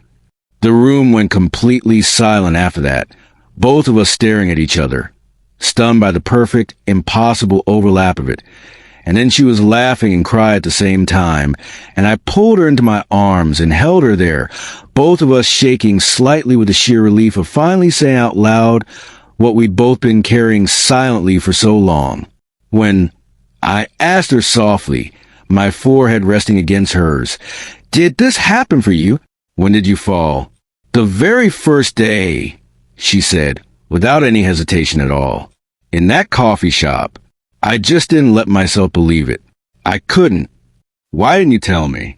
She pulled back slightly to look at me, and I watched old fear pass briefly behind her eyes before it gave way to something clearer, steadier. "Because you're a billionaire," she said, "and I was a woman with nothing. Sitting in a coffee shop because I had nowhere else to go. I was terrified that if I ever let you see how I felt, I'd lose the job, lose the safety, lose everything you'd already given me. I didn't trust wealthy men. I'd learned not to. But you," her voice softened further, her hand coming up to rest against my chest, "you never once gave me a real reason to keep being afraid. Not one. And somewhere along the way, I stopped being afraid of you completely. I trust you with everything now. Completely. Then we belong to each other now." I said, "For good. No more contract. No more than 6 months." "For good," she echoed, smiling through the last of her tears. That night became one neither of us would ever forget. Not for what was written on any paper, not for any deal or arrangement that had brought us together in the first place, but for the simple, overwhelming truth that had finally been spoken plainly between us after months of circling in silence. Whatever fear either of us had carried into that room dissolved somewhere in the quiet hours that followed, replaced by something neither of us had words prepared for. Something built slowly out of a coffee shop and a storm and a waterfall and a bridge, out of every small kindness and every quiet act of trust that had passed between two strangers who had somehow, against every reasonable expectation, found their way home to each other. We fell asleep tangled together as the house finally went fully quiet around us. No longer a contract bride and her billionaire husband. No longer two people bound by paperwork and convenience, but simply two people who had found, in each other, exactly what they'd both stopped believing they'd ever be allowed to have. Thank you for listening to the full audiobook. Don't forget to subscribe to the channel to listen to more full romance audiobooks. Just a quick reminder. If you enjoy reading ebooks or paperbacks, you can check out our books on Amazon. The link is in the description, and free books are currently available.